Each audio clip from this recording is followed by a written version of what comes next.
അസ്സലാമു അലൈക്കും വറഹ്മത്തുള്ളാഹി.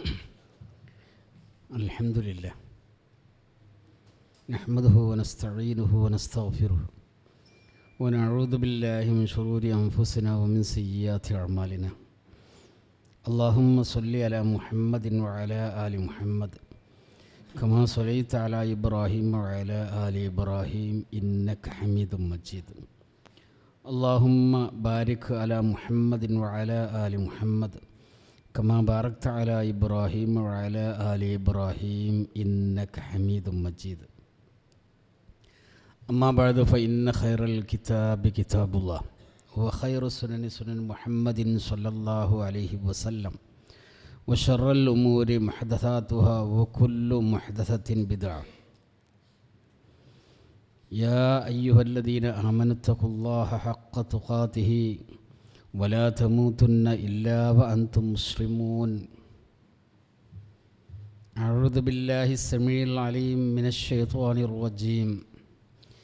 യാ അയ്യുഹല്ലദീന ആമനു തഖുല്ലാഹ വൽതൻദുർ നഫ്സും മാ ഖദ്ദമത് ലിഗദ് വത്തഖുല്ലാഹ ഇന്നല്ലാഹ ഖബീറും ബിമാ തഅമലൂൻ. സഹോദരന്മാരെ, സഹോദരികളെ, സാധാരണ ഗതിയിൽ ഇംഗ്ലീഷ് മാസപ്രകാരം ഒരു വർഷത്തിൻ്റെ പൂർത്തീകരണം നടക്കുന്ന സന്ദർഭമാണിത്. പുതിയ കലണ്ടർ ചുമരുകളിൽ തൂക്കുവാനും പഴയത് മാറ്റിവെക്കാനും ശ്രമിക്കുന്ന സന്ദർഭം. അഥവാ ഒരു കൊല്ലം കഴിഞ്ഞ് അടുത്ത വർഷത്തിലേക്കുള്ള കാൽവെപ്പ്. യഥാർത്ഥത്തിൽ ഡിസംബർ 31 തുടർച്ച തന്നെയാണ് ജനുവരി 1. ഒരു പുതുമയൊന്നും അക്കാര്യത്തിലില്ല. പക്ഷെ ഉണ്ടാവേണ്ടതുണ്ടോ എന്ന് ഭൂമിയിൽ ജീവിക്കുന്ന മനുഷ്യൻ്റെ ആലോചനയ്ക്ക് വിധേയമാക്കേണ്ട വിഷയമാണ്.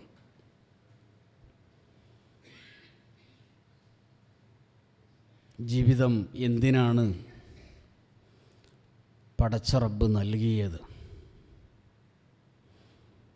ഇപ്പോൾ മരണപ്പെടുകയാണെങ്കിൽ എന്തായിരിക്കും സ്ഥിതി? കഴിഞ്ഞ കാലം എത്രത്തോളം ഉപയോഗപ്പെടുത്താൻ സാധിച്ചു? അവസരം കിട്ടുകയാണെങ്കിൽ ഇനി എങ്ങനെയൊക്കെ മുന്നോട്ട് പോകണം? ഇങ്ങനെയുള്ള ഒരു വീണ്ടു വിചാരവും തയ്യാറെടുപ്പും പശ്ചാത്താപവും ആലോചനയും കേന്ദ്രീകരിക്കേണ്ട ഒരു സന്ദർഭമാണിത്. സാധാരണഗതിയിൽ ഓരോ ദിവസവും താൻ ഈ ദിവസം എന്തിനു വേണ്ടി ചിലവഴിച്ചു, തൻ്റെ ജീവിതത്തിൽ നന്മകളായി എന്തൊക്കെ കൈവരിക്കാൻ സാധിച്ചു, എന്തെല്ലാം തിന്മകളിൽ നിന്ന് രക്ഷപ്പെടാൻ സാധിച്ചു എന്ന് ആലോചന വിധേയമാക്കേണ്ടതുണ്ട് എന്നാണ് പൂർവീകർ നമ്മെ പഠിപ്പിച്ചിട്ടുള്ളത്. വലിയൊരു വിചാരണ വരുന്നതിന് മുമ്പ് ആത്മവിചാരണ സത്യവിശ്വാസിയെ സംബന്ധിച്ചിടത്തോളം ആവശ്യമാണ്. തിരുത്തലുകളും ഭേദഗതിയും ആവശ്യമായത് സ്വീകരിക്കേണ്ടതും അവൻ്റെ ബാധ്യതയാണ്. ജീവിതം നമുക്കറിയാം വളരെ കുറഞ്ഞ കാലയളവിലാണ്. നൈമിഷികം, ക്ഷണികം എന്നൊക്കെ പറഞ്ഞാൽ അതിൽ അപാകതയില്ല. ജീവിതത്തെ സംബന്ധിച്ച് മഹാനായ അലി ഇബ്നു അബീ ത്വാലിബ് റളിയല്ലാഹു അൻഹു ദാർശനികമായ ഒരു കാഴ്ചപ്പാട് നമ്മുടെ മുമ്പിൽ വെക്കുന്നുണ്ട്. ചിന്താപരമായ അമൃത് ആണ് അത്. ആലോചനയ്ക്ക് വിധേയമാക്കുമ്പോൾ ഈ വചനങ്ങൾ അത്ഭുതകരമായ പരിവർത്തനമുണ്ടാക്കാൻ പര്യാപ്തമാണ്. അലി ഇബ്നു അബീ ത്വാലിബ് പറയുന്നു, ഇദാ ആശൽ ഫതാ സിത്തീന ആമൻ വനിസ്ഫുൽ ഉംരി തംഹഖുഹുൽ ലയാലി. നമ്മൾ മനസ്സിലാക്കിയതുപോലെ റസൂൽ കരീം സല്ലല്ലാഹു അലൈഹി വസല്ലമ പഠിപ്പിച്ചു, എൻ്റെ ഉമ്മത്തിൻ്റെ ആയുസ് 60-ൻ്റെയും 70-ൻ്റെയും ഇടയിലാണ്. മാബൈന സിത്തീന വ സബഈൻ, 60-ൻ്റെയും 70-ൻ്റെയും ഇടയിൽ. ചിലപ്പോൾ 70 കഴിഞ്ഞ് ബോണസായി ജീവിക്കുന്ന അവസ്ഥ ഉണ്ടായേക്കാം. മറ്റു ചില സന്ദർഭത്തിൽ 60-ൻ്റെ മുമ്പ് തന്നെ കഥ അവസാനിപ്പിച്ച് തിരിച്ചുപോയവരുണ്ടായേക്കാം. ശരാശരിയാണ് ഇവിടെ ഉദ്ദേശിക്കുന്നത്, 60-ൻ്റെയും 70-ൻ്റെയും ഇടയിലുള്ള ജീവിതം. അങ്ങനെ ഒരു 60 വയസ്സ് നമുക്ക് ലഭിക്കുന്നു എന്ന് സങ്കല്പിക്കുക. ആ 60 വയസ്സ് എവിടങ്ങളിലേക്കെല്ലാം വിഭജിച്ച് നൽകണം, എത്രമാത്രം നമുക്ക് ലഭിക്കും എന്നാലോചിക്കുവാനാണ് അലി ഇബ്നു അബീ ത്വാലിബ് ഇത്തരം വിഭജനത്തോടു കൂടിയുള്ളൊരു കവിത നമ്മളെ പഠിപ്പിക്കുന്നത്. ഇദാ ആശൽ ഫതാ സിത്തീന ആമൻ, ഒരു മനുഷ്യൻ 60 വയസ്സ് വരെ ജീവിക്കുന്നു എന്ന് സങ്കല്പിക്കുക. അതിൻ്റെ സ്വാഭാവിക ഫലം, അതിൻ്റെ അനിവാര്യ ഫലം, സമ്മതിക്കേണ്ട വസ്തുത, ഫനിസ്ഫുൽ ഉംരി തംഹഖുഹുൽ ലയാലി, പകുതി രാത്രി കൊണ്ടുപോയി. രാത്രി ഉറങ്ങാനുള്ളതാണ്. വജഅൽനാ നൗമക്കും സുബാത്ത, നിങ്ങളുടെ ഉറക്ക് നിങ്ങൾക്കൊരു വിശ്രമമാണ്. എങ്കിലേ അടുത്ത പ്രഭാതത്തിൽ ഉന്മേഷത്തോടുകൂടി കർമ്മസരണിയിൽ ഇറങ്ങുവാൻ സാധിക്കുകയുള്ളൂ. ഉറങ്ങണം, ഉറങ്ങേണ്ടതുണ്ട്, അത് നിശ്ചയിച്ച കാര്യമാണ്, മനുഷ്യജീവിതത്തിന് ആവശ്യമാണ്. അതിലൊരു പകുതി അന്നിലക്ക് നമ്മളറിയാതെ നമ്മളിൽ നിന്ന് മൈനസ് ചെയ്യണം, കുറച്ച് ഒഴിവാക്കേണ്ടതുണ്ട്. 60 വയസ്സ് കിട്ടുകയാണെങ്കിൽ, ഇനി അതിലേറെയാണെങ്കിൽ അതിൻ്റെ അവസ്ഥ ഇതേപോലെ വിഭജിക്കുവാൻ സാധിക്കും. 60 ആണെങ്കിൽ 30 വയസ്സ് നമ്മൾ അറിയാതെ, നമ്മൾക്ക് അവസരം കിട്ടാതെ നമ്മൾ ഉറങ്ങിപ്പോവുകയാണ്, അത് മൈനസ് ചെയ്യണം. ബാക്കിയുള്ളത് 30 ദിവസം, 30 വർഷമാണ്. ആ 30ഉം നമുക്ക് പൂർണ്ണമായും കൈവരിക്കാൻ സാധിച്ചു എന്ന് പറയാൻ പറ്റില്ല. അലി ഇബ്നു അബീ ത്വാലിബ് റളിയല്ലാഹു അൻഹു പറയുന്നു, വനിസ്ഫുൻ നിസ്ഫി യദ്ഹബു ലൈസ യദ്രി ലിഗഫലതിഹി യമീനൻ അൻ ശിമാലി. പകുതിയുടെ പകുതി അഥവാ 15 വയസ്സ്. യദ്ഹബു ലൈസ യദ്രി, അതും ഒഴിവാക്കാനുള്ളതാ. അതെന്താന്ന് പറഞ്ഞാൽ ഒരു കഥയൊന്നുമില്ലാതെ, ലിഗഫലതിഹി യമീനൻ അൻ ശിമാലി, ഇടവും വലവും ചിന്തിക്കാതെ. നമ്മുടെ നാട്ടിലൊരു ശൈലിയുണ്ട്, തെക്ക് വടക്ക് നടക്കുക, അല്ലെങ്കിൽ കേക്ക് പടിഞ്ഞാറ് നടക്കുക. കഥയൊന്നും അറിയാതെ, ജീവിതത്തെക്കുറിച്ചൊരു പിടിപാടില്ലാതെ, അതിനെ സംബന്ധിച്ചുള്ള കാര്യങ്ങളെ ബോധവാന്മാരല്ലാതെ അങ്ങനെ നടക്കൊരു 15 വയസ്സ്, ഏറെക്കുറെ SSLCയുടെ ആ പ്രായം തന്നെ. അതും ഒഴിവാക്കാനുള്ളതാണ്. കളിയും ചിരിയും പഠനവും മറ്റ് വിനോദങ്ങളും അങ്ങനെയായിട്ട് ആ മനുഷ്യനിൽ നിന്ന് അത് ഒഴിവാക്കേണ്ടതുണ്ട്. എന്നാൽ ബാക്കി 15 വയസ്സ് കിട്ടിയോ? ഇല്ലെന്നാ പറയുന്നത്. വസുലുസുൻ നിസ്ഫി ആമാലും വഹിർസുൻ വശുഗുലും ബിൽ മകാസിബി വൽ ഇയാലി. വസുലുസുൻ നിസ്ഫി, ആ പാതിയുടെ 1/3, 30ൻ്റെ 1/3, 10 വയസ്സ്. ആമാൽ വഹിർസ്, ആഗ്രഹങ്ങൾ, പൂതികൾ. വശുഗുലും ബിൽ മകാസിബി വൽ ഇയാലി, പിന്നെ പ്രവർത്തനത്തിൻ്റെ ഓരോ മേഖലകളിൽ. ഗൾഫിലൊക്കെ ആണെങ്കിൽ അവിടെ പോയി ജീവിക്കുക തന്നെയാണ്. അതൊരു അത്ഭുതമാണ് ഈ ഗൾഫിലെ ജീവിതം. അറബികൾക്ക് അല്ലാഹു തആല നൽകിയിട്ടുള്ളൊരു അനുഗ്രഹം. മനുഷ്യൻ്റെ ജീവിതത്തിലെ പ്രധാനപ്പെട്ട ഭാഗം അവിടെ ഹോമിക്കുകയാണ്. പിന്നെ ഈ നേരത്തെ പറഞ്ഞ 60 അവിടെയുണ്ട്. വയസ്സിന് ഒരു പരിധി, ഒരു നിശ്ചിത കാലാവധിയെ എവിടെ ജീവിക്കാൻ പറ്റുള്ളൂ. ആ നാട് അവിടുത്തെ സിറ്റിസണിലുള്ള, അവിടുത്തെ പൗരന്മാർക്കുള്ളതാണ്. അല്ലെങ്കിൽ അവർ തിരിച്ചു വരണം. അപ്പോൾ അറബികളെ സംബന്ധിച്ചിടത്തോളം ലോകത്തിൻ്റെ നാനാഭാഗത്തു നിന്നുമുള്ള ചെറുപ്പക്കാർ ജീവിതത്തിൻ്റെ ഏറ്റവും മുന്തിയ സന്ദർഭം അതവിടെ അവർക്ക് ഹോമിക്കപ്പെടുന്നു. പിന്നീട് അവർ തിരിച്ചു വരുമ്പം പിന്നെ ഒന്നിനും ആവതില്ലാത്തതുകൊണ്ടാണല്ലോ തിരിച്ചു വരുന്നത്. ആവതില്ലാത്തൊരു കാലം അവിടെ നേരത്തെ നാട്ടിൽ കഴിച്ചുകൂട്ടി. ശക്തിയും ആവതുണ്ടാകുമ്പം ഗൾഫിൽ പോയി ആ ജീവിതം അങ്ങനെ ഹോമിച്ചു. അവിടെ പോയിട്ട് എന്തിനത്? മുതലിന് വേണ്ടി, കുടുംബത്തിന് വേണ്ടി, വിവാഹത്തിന് വേണ്ടി, കെട്ടിച്ചയക്കാൻ വേണ്ടി, വീടുണ്ടാക്കാൻ വേണ്ടി, സമ്പത്തിന് വേണ്ടി, ഈ ജാതി 100 കൂട്ടം ശകലുകളുടെ പൂർത്തീകരണത്തിന് വേണ്ടിയാണ് മനുഷ്യൻ്റെ അധ്വാനം. അപ്പോൾ ആ 10 കഴിഞ്ഞു. പിന്നെന്താ ഉള്ളത്? പിന്നൊരു 5 വർഷം. അതും തിരിച്ചു കിട്ടിയോ? ഇല്ല. വബാഖിൽ ഉംരി അസ്ഖാമുൻ വശൈബുൻ വഹമ്മും ബിർതിഹാലിം വന്തിഖാലി. പിന്നുള്ള ആയുസ് കാലഘട്ടം മനുഷ്യനെ സംബന്ധിച്ചിടത്തോളം അവൻ്റെ മൂലധനം ആയുസ്സാണ്. ഏറ്റവും വലിയത്. എല്ലാ കാര്യങ്ങളും സമയബന്ധിതമാണ്, എല്ലാ ഏർപ്പാടും. അപ്പോൾ നമസ്കാരത്തെക്കുറിച്ച് ഖുർആൻ പറയുന്നത് ഇന്ന സ്വലാത്ത കാനത്ത് അലൽ മുഅ്മിനീന കിതാബൻ മൗഖൂത.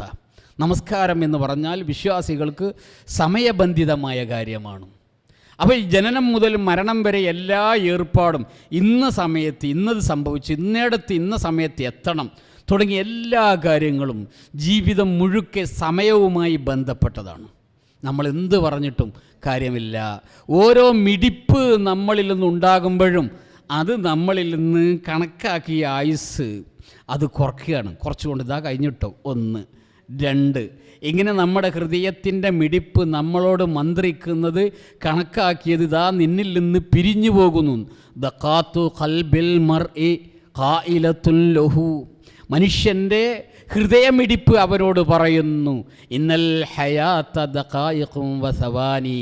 ജീവിതം എന്ന് പറയുന്നത് സെക്കൻഡുകളും മിനിറ്റുകളും മണിക്കൂറുകളും അതുപോലെ തന്നെ ആഴ്ചകളും മാസങ്ങളും വർഷങ്ങളുമായി അങ്ങനെയാണ് തീരുന്നു. ആരെയും അത് കാത്തിരിക്കുകയില്ല. എന്നാൽ എല്ലാ കാര്യങ്ങളും സമയത്ത് കൃത്യമായി ചെയ്യാൻ നമ്മൾ ബാധ്യസ്ഥരാണ്.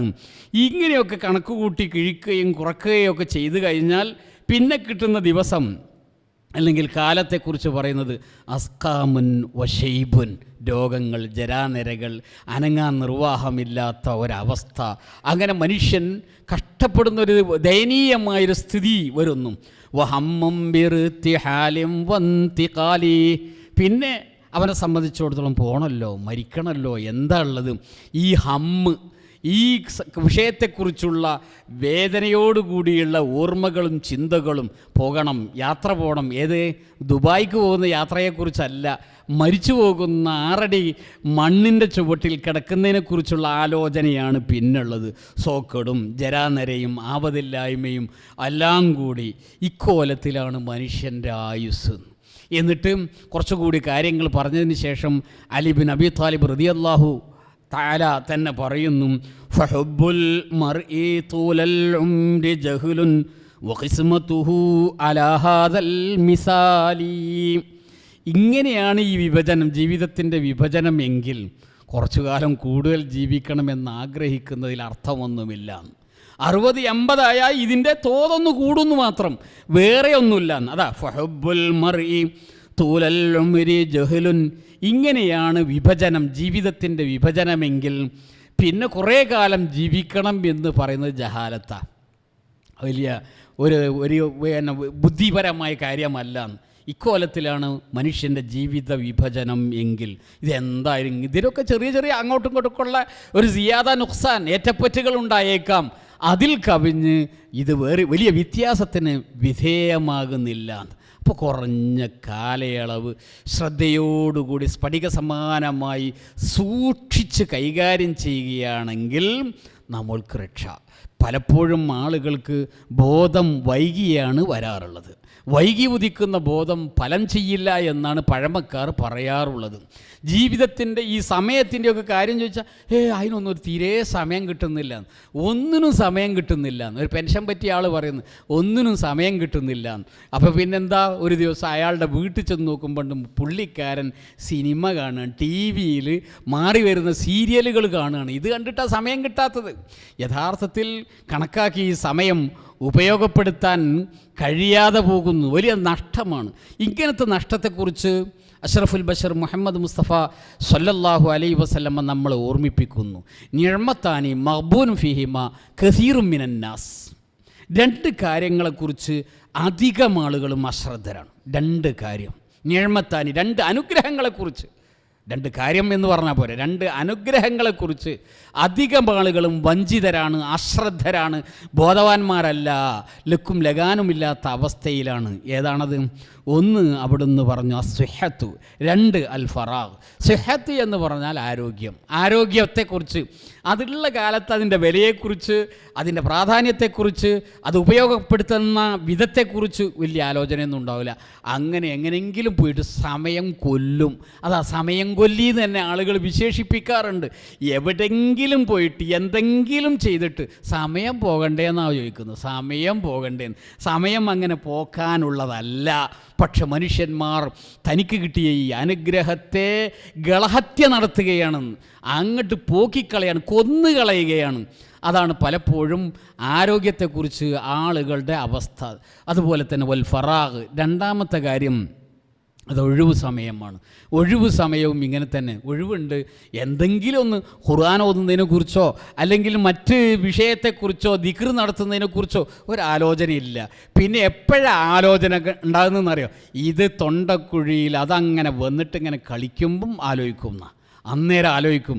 അപ്പോൾ മനുഷ്യൻ പറയുകയും ചെയ്യും, റബ്ബി ലൗലാ ഖർതനീ ഇലാ അജലിൻ ഖരീബ്, പഠിച്ചവന് കുറച്ചും കൂടി സമയം കിട്ടേണ്ടിയിരുന്നു. ഇതുവരെ കിട്ടിയ സമയം എന്തിനു ചെയ്തു, എന്തിനു വേണ്ടി വിനിയോഗിച്ചു, എന്തൊക്കെ കാര്യങ്ങൾ ചെയ്തു? ആ ജാതി ആലോചനയൊന്നുമില്ല. പിന്നെയും ഒരു സമയം വേണം, അല്പം കൂടി സാവകാശം കിട്ടിയിരുന്നെങ്കിൽ എന്ന്. എന്തിനു വേണ്ടിയാണ് ഈ സാവകാശത്തിന് വേണ്ടി അള്ളാഹുവിനോട് അപേക്ഷിക്കുന്നത്? അത് ഫഅസ്വദ്ദക വകും മിനസ്വാലിഹീൻ, ഞാൻ നല്ല നിലക്ക് ജീവിച്ചോളാം, നല്ല ഒന്നാം നമ്പറായി പടച്ചോനെജ്ജ് പറഞ്ഞ മാതിരി സത്യസന്ധനായി സൽക്കർമ്മങ്ങൾ ചെയ്ത് ദാനധർമ്മങ്ങൾ ചെയ്ത് അങ്ങനെ എല്ലാം ഭംഗിയായി ജീവിക്കാൻ തയ്യാറാണ് എന്ന് ഈ അന്ത്യഘട്ടത്തിലാണ് ആവർത്തിച്ച് ശപഥം ചെയ്യുകയും അതുപോലെ തന്നെ ആവർത്തിച്ച് അപേക്ഷിക്കുകയും ചെയ്യുന്നത്. പക്ഷെ അല്ലാഹു തആല പറയുന്നു, ഒരു മനുഷ്യൻ്റെ അവധി അത് നേരത്തെ നിശ്ചയിച്ചതാണ്.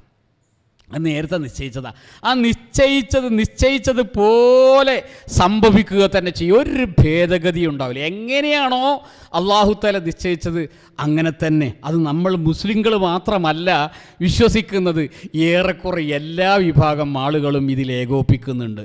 പടച്ച റബ്ബ് എങ്ങനെയാണോ കണക്കാക്കിയത്, ഖുർആൻ അത് പറയുന്നു, വമാ തദ്രി നഫ്സുൻ ബിഅയ്യി അർളിൻ തമൂത്ത്, ഒരാൾക്കും അറിയില്ല എവിടെ വെച്ചാൽ മരിക്കുക, എങ്ങനെയാണ് മരിക്കുക, മാതാ തക്സിബു ഗദൻ, നാളത്തെ കഥ എന്താ, ഒരാൾക്കും അറിയില്ല. അങ്ങനെ പ്രതീക്ഷയോടുകൂടി നമ്മളങ്ങനെ മുന്നോട്ട് പോകുന്നു. അത് നല്ലത് തന്നെയാണ്. പ്രതീക്ഷ വേണം, അല്ലെങ്കിൽ മനുഷ്യജീവിതത്തിന് പ്രയാസമുണ്ടാകും. പ്രതീക്ഷയും ആഗ്രഹവും മനുഷ്യജീവിതത്തിന് താങ്ങും തണലുമായി വർത്തിക്കുന്നു എന്നതൊരു വസ്തുതയാണ്. പക്ഷേ ആഗ്രഹങ്ങൾ കുതിരകളാകരുത്, ആഗ്രഹങ്ങൾ അതിരുവിടരുത്, ആഗ്രഹങ്ങൾ അള്ളാഹുവിനെ വിസ്മരിക്കുന്ന രീതിയിലാകരുത്. ആ സൂക്ഷ്മതയോടുകൂടിയുള്ള ആഗ്രഹങ്ങളും തയ്യാറെടുപ്പുകളും മുന്നൊരുക്കങ്ങളും നമുക്ക് അനിവാര്യമാണ്. പലപ്പോഴും ആളുകൾ ചത്ത ഇന്നലകൾ, വരാത്ത നാളെകൾ, കിട്ടിയ ഇന്നെന്തിന് ഒഴിവാക്കണം എന്ന് ചോദിച്ചിട്ട് അടിപൊളിയുടെ സിദ്ധാന്തം ആവിഷ്കരിക്കാറുണ്ട്. നമുക്കത് പറ്റില്ല. കഴിഞ്ഞ നാളുകളിലെ അപാകതകൾ കണ്ടെത്തി അതിനുള്ള പരിഹാര മാർഗങ്ങൾ എന്തുണ്ട് എന്ന് കാലേക്കൂട്ടി തന്നെ ചിന്തിച്ച് പരിഹാര മാർഗങ്ങൾ സ്വീകരിച്ച് വരാനിരിക്കുന്നത് കിട്ടുകയാണെങ്കിൽ ഏതൊക്കെ വഴിയിൽ ഉപയോഗപ്പെടുത്തണം എന്ന കണിശമായ ബോധമുണ്ടാകണം. അതാണ് റസൂൽ കരീം സല്ലല്ലാഹു അലൈഹി വസല്ലം പഠിപ്പിക്കുന്നത്. അവിടുന്ന് പറഞ്ഞു, നേരത്തെ പറഞ്ഞല്ലോ രണ്ട് കാര്യങ്ങളിൽ അശ്രദ്ധർ, ഒന്നുകൂടി പറയുന്നു, ഇത് ജീവിതത്തിൻ്റെ വരുംവരായികളെക്കുറിച്ച്, കഴിഞ്ഞുപോയ നാളുകളെക്കുറിച്ച്, വരാനിരിക്കുന്ന ദിവസങ്ങളെക്കുറിച്ച്, നിലവിലുള്ള ദിവസങ്ങളെക്കുറിച്ച് നമുക്ക് ബോധം നൽകുന്ന ഒരു ഹദീസാണ്. അവിടുന്ന് പറഞ്ഞു, ഇഗ്തനിം ഖംസൻ ഖബ്ല ഖംസിക്, 5 കാര്യത്തെക്കുറിച്ച്, നിനക്ക് വരാൻ പോകുന്ന 5 കാര്യത്തിൻ്റെ മുമ്പായി ഉപയോഗപ്പെടുത്തുക, പരമാവധി ഉപയോഗപ്പെടുത്തുക. ഇപ്പോൾ ഒരു 5 കാര്യം നിനക്ക് ലഭിച്ചിട്ടുണ്ട് പല സന്ദർഭങ്ങളിലായി, പക്ഷേ അത് സുഖകരമായ 5 കാര്യങ്ങളാണ്. വരാനിരിക്കുന്ന 5 കാര്യങ്ങൾ അത്ര സുഖമല്ല, അത്ര കണ്ടീഷനബിൾ അല്ല, അത്ര ആശ്വാസകരവും ആദായകരവും ആഹ്ലാദകരവും അല്ല. അതിന് ഒരുപാട് പ്രയാസങ്ങളുണ്ട്. കിട്ടിയതോ സുഖസുന്ദരമാണ്. ഒന്നാമത്തേത് റസൂലുള്ളാഹി സ്വല്ലല്ലാഹു അലൈഹി വസല്ലം പറയുന്നു, ശബാബക ഖബ്ല ഹറമിക്. ഇപ്പോൾ യൗവനം കിട്ടിയിട്ടുണ്ട്, ഇപ്പോൾ യൗവനമുണ്ട് നിൻ്റെ മുമ്പിൽ, അല്ലാഹു തആല നിനക്ക് നൽകിയതാണ്.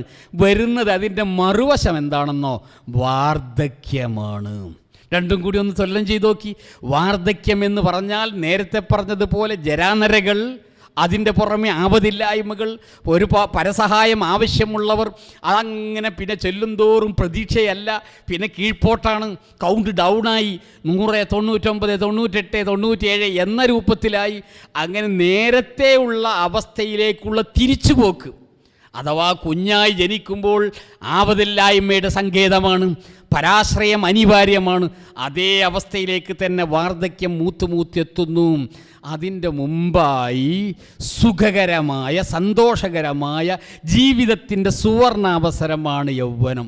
പക്ഷെ പലപ്പോഴും അധികം ആളുകളും അതിൽ ചിന്തിക്കാറില്ല, ശ്രദ്ധിക്കാറില്ല. അതൊക്കെ അങ്ങനെ വരും, അതൊന്നും ഇപ്പം അങ്ങനെ നോക്കിയാൽ ശരിയാവില്ല എന്ന് പറഞ്ഞിട്ട് മുന്തിരിച്ചാറ് പോലെയുള്ള ഈ ജീവിതം എന്തു വന്നാലും എനിക്ക് ആസ്വദിക്കണം എന്ന നിലയിൽ ലക്കും ലഗാനമില്ലാത്ത ജീവിതമാണ് മനുഷ്യർ പലപ്പോഴും സംഘടിപ്പിക്കാറുള്ളത്. യൗവനത്തിൻ്റെ സ്ഥിതി എന്താണെന്നറിയോ? ഇപ്പം നേരത്തെ പറഞ്ഞല്ലോ വാർദ്ധക്യം. വാർദ്ധക്യം എന്ന് പറഞ്ഞാൽ അത് പ്രകൃതിപരമായ നിയന്ത്രണമാണ്. പടച്ച റബ്ബ് മനുഷ്യൻ്റെ സൃഷ്ടിപ്പിലുണ്ടാക്കിയിട്ടുള്ള നിയന്ത്രണമാണ്. നോട്ടത്തിന് നിയന്ത്രണം, നടത്തത്തിന് നിയന്ത്രണം, ഓട്ടത്തിന് നിയന്ത്രണം, അതുപോലെ തന്നെ ഭക്ഷണത്തിന് നിയന്ത്രണം, എല്ലായിടങ്ങളിലും നിയന്ത്രണം.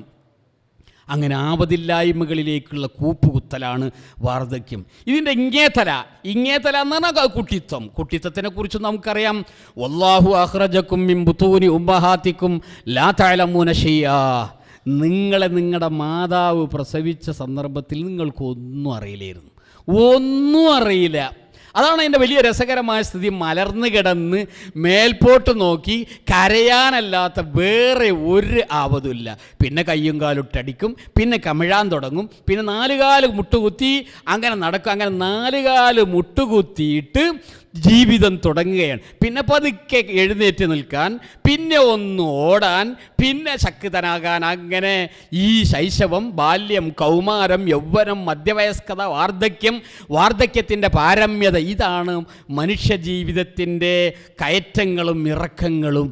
ആർക്കും ഇത് അംഗീകരിക്കാൻ കഴിയുന്നൊരവസ്ഥ തന്നെയാണ്.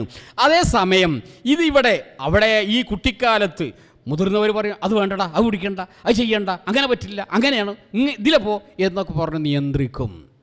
വാർദ്ധക്യത്തിൽ അള്ളാഹുവിൻ്റെ അല്ലെങ്കിൽ പ്രകൃതിപരമായ നിയന്ത്രണം, ഈ 2 നിയന്ത്രണവും യൗവന കാലഘട്ടത്തിലില്ല. ആരാണ് ഇവരോട് നിയന്ത്രിക്കുന്നത്? ബാപ്പാക്കും ഉമ്മാക്ക് എന്തെങ്കിലും പൈസ കിട്ടിയാൽ ഓൽക്കത് മതിയായി. 100 റുപ്യ കിട്ടിയാൽ വലിയ കോള. കാരണം അവരുടെ കുട്ടിക്കാലത്ത് അവർക്കറിയാം 100 റുപ്യ എന്ന് പറഞ്ഞാൽ വലിയ സംഖ്യയാണെന്ന്. ഇന്നത്തെ സ്ഥിതിയിലല്ല. അപ്പോൾ അവരെ സംബന്ധിച്ചിടത്തോളം ഒരു 100 രൂപ അധ്വാനിക്കുന്ന ചെറുപ്പക്കാരൻ കൊടുത്താൽ പിന്നെ മഖബൂൽ മർലി അത് കൊണ്ട് അദ്ദേഹം പിതാവ് സംതൃപ്തനായി. പിന്നെ ഇവിടെ മറ്റാരും ഓന് നിയന്ത്രിക്കാനില്ല, ആരുമില്ല. സുഖസുന്ദരമായി അവന് പ്രവർത്തിക്കാൻ കഴിയും. എന്താണ്, ആരെങ്കിലും അവനോട് പറയും അവൻ ചെറുപ്പക്കാരനാണ്, അവൻ ബാല്യക്കാരനാണ്, ആരോഗ്യമുള്ളവന്, ഇരുമ്പ് കരിമ്പാക്കുന്ന പ്രായമാണ്. അതാണ് ശബാബ് എന്ന് പറയുന്നത്. യൗവനം എന്ന് പറയുന്നത് വരാനുള്ളത് അത്ര വലിയ സുഖമല്ല.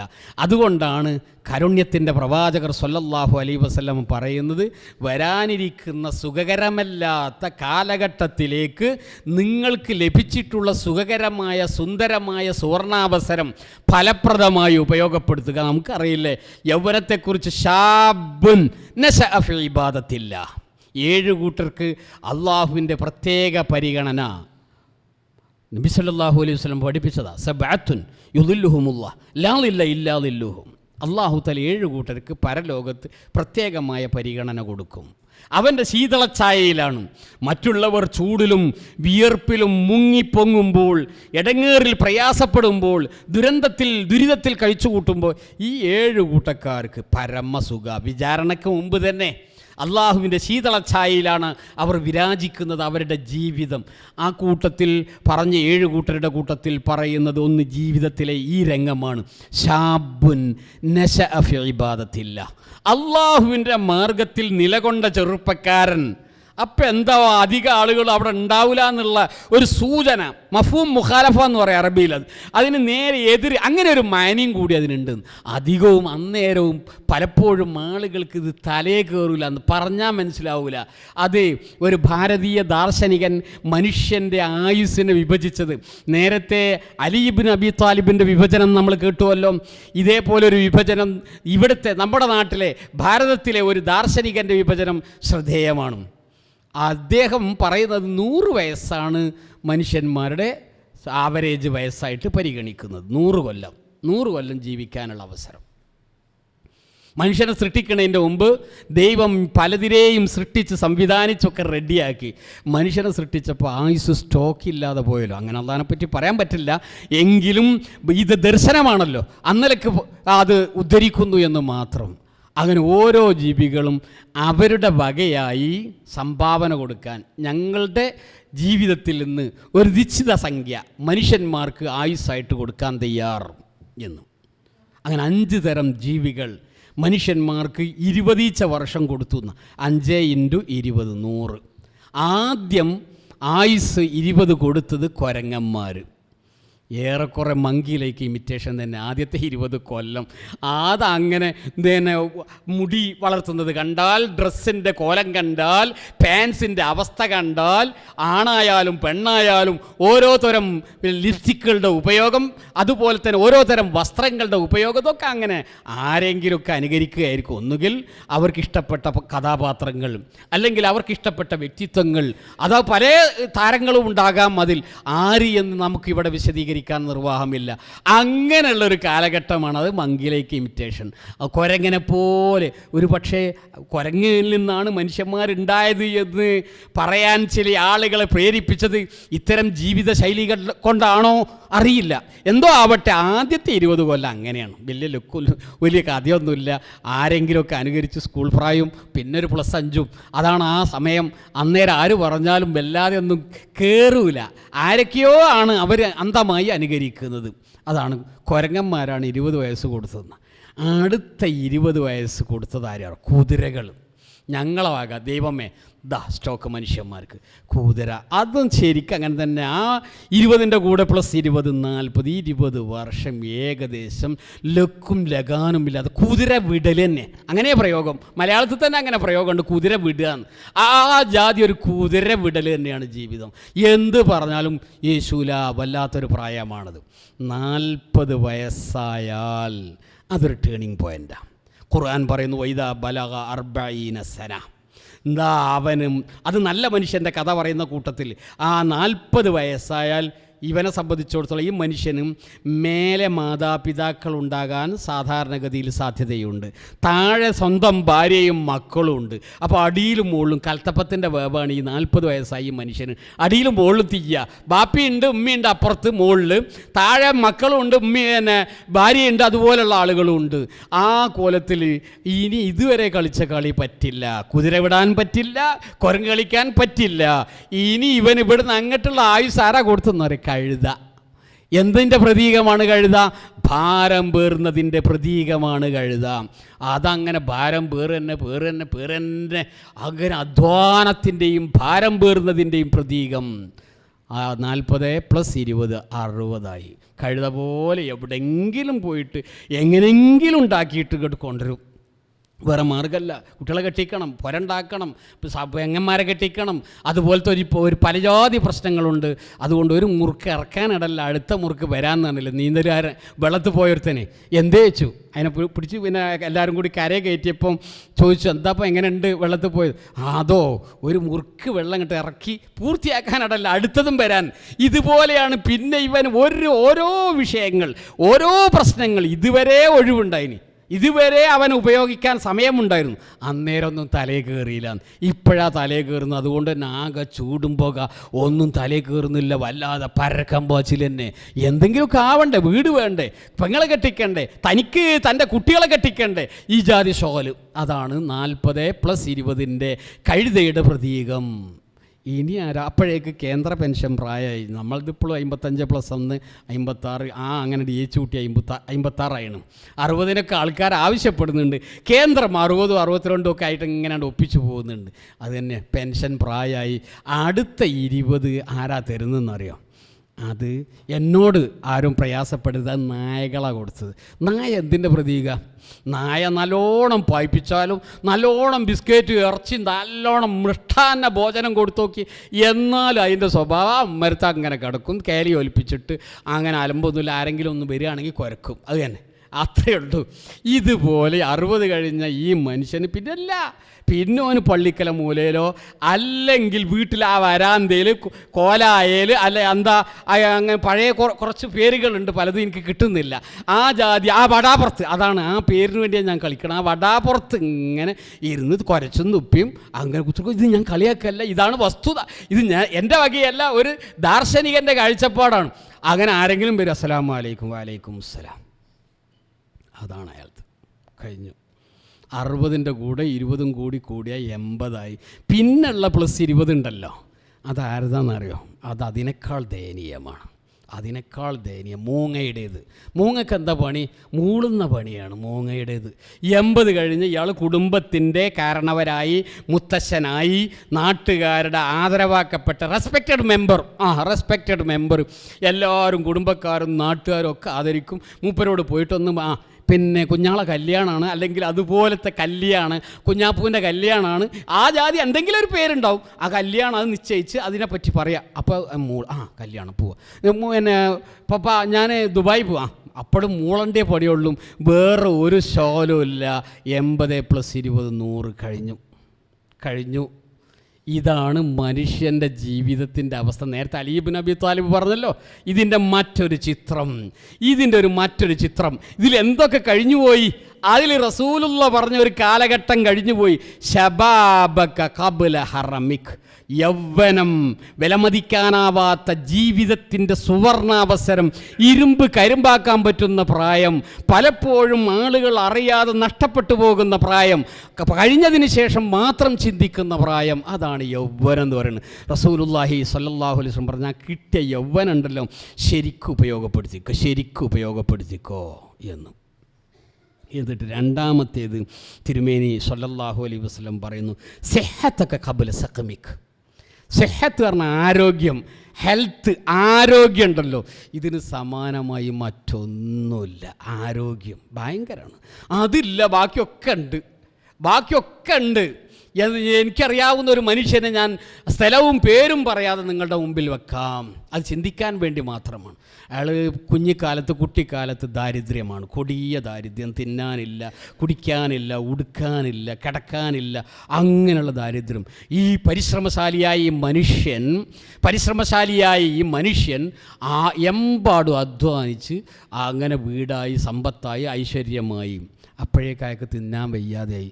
പഞ്ചാര, ഷുഗർ പറ്റൂല, കൊഴുപ്പ് അതും പറ്റൂല, എന്നിട്ട് ആ ഇറച്ചി അതും പറ്റൂല, തേങ്ങാച്ചോറ് അതും പറ്റൂല, നെയ്ച്ചോറും പറ്റൂല, ബിരിയാണിയും പറ്റൂല. തുടക്കത്തിൻ്റെ കോലം നോക്കണം. പിന്നെ ഇയാൾക്ക് ഇതൊന്നും വയ്യ. പിന്നെ ഈ മനുഷ്യൻ എന്ത് ചെയ്തു അറിയോ? തിന്നാൻ വയ്ക്കുന്ന ആൾക്കാരെ വിളിച്ചു വരുത്തിയിട്ട് പോലെ തിന്നുന്നത് കണ്ടിട്ട് ആസ്വദിക്കും. അങ്ങനത്തെ ഒരു രസമുള്ളൊരു മനുഷ്യനെ പരിചയമുണ്ട് എനിക്ക്. അതെല്ലാവരും വിളിച്ചു നല്ല സാപ്പാടുണ്ടാക്കിയിട്ട് തിന്നോളിയുടെ നിങ്ങളിരിക്കില്ല, ഇല്ല എൻ്റെ പൂതിയൊക്കെ കഴിഞ്ഞിടും, മതിഞ്ഞ് നിങ്ങളൊക്കെ നിങ്ങൾ തിന്നണത് കണ്ടിട്ട് ഇരിക്കാൻ തന്നെ എനിക്കൊരു സന്തോഷമുണ്ട്. അയാൾക്ക് അതേ പറയണത്. മനുഷ്യൻ്റെ സ്ഥിതിയായി ഇത്. ഇക്കോലത്തിലാണ് മനുഷ്യന്മാർ എന്ന് പറഞ്ഞാൽ എപ്പോഴാ രോഗം വരിക എന്നറിയില്ല. നമ്മളൊക്കെ ഇപ്പോൾ ഇവിടെ സുഖസുന്ദരമായി ഇരിക്കുന്നു.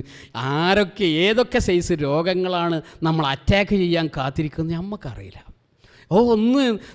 പിന്നെ നല്ലോണം ഫുട്ബോൾ കളിച്ചിട്ട് വന്നതാണ്, നല്ലോണം വിയർത്ത്, എന്നിട്ട് പിന്നെ മൂപ്പരൊന്ന് തണുത്തതിന് ശേഷം കുളിച്ച് ഒന്നിച്ച് കിടന്നതാ. നേരം വെളുത്തിട്ട് വിളിച്ചു നോക്കുമ്പം ഇല്ല, ഇളക്കല്ല, അല്ലെങ്കിൽ രോഗം തന്നെ. അങ്ങോട്ട് രോഗത്തിലേക്ക് ഏതോ രീതിയിലുള്ള രോഗത്തിന് അടിമപ്പെടാൻ പോവുകയാണ്. അതൊക്കെ തന്നെയാണല്ലോ മനുഷ്യന്മാരെ കാത്തു നിൽക്കുന്നത്. ഇപ്പം നല്ല ആരോഗ്യമുണ്ട്, പക്ഷെ ആരോഗ്യമുള്ള സമയത്ത് ഈ ജാതി ചിന്തകളൊന്നും തലേ കയറൂലെന്ന്. അപ്പോൾ അവൻ കബല, അതാണ് റസൂലുള്ള പറഞ്ഞത്, സെഹത്തൊക്കെ കബല സഖമിക്, വരാനുള്ളത് രോഗം.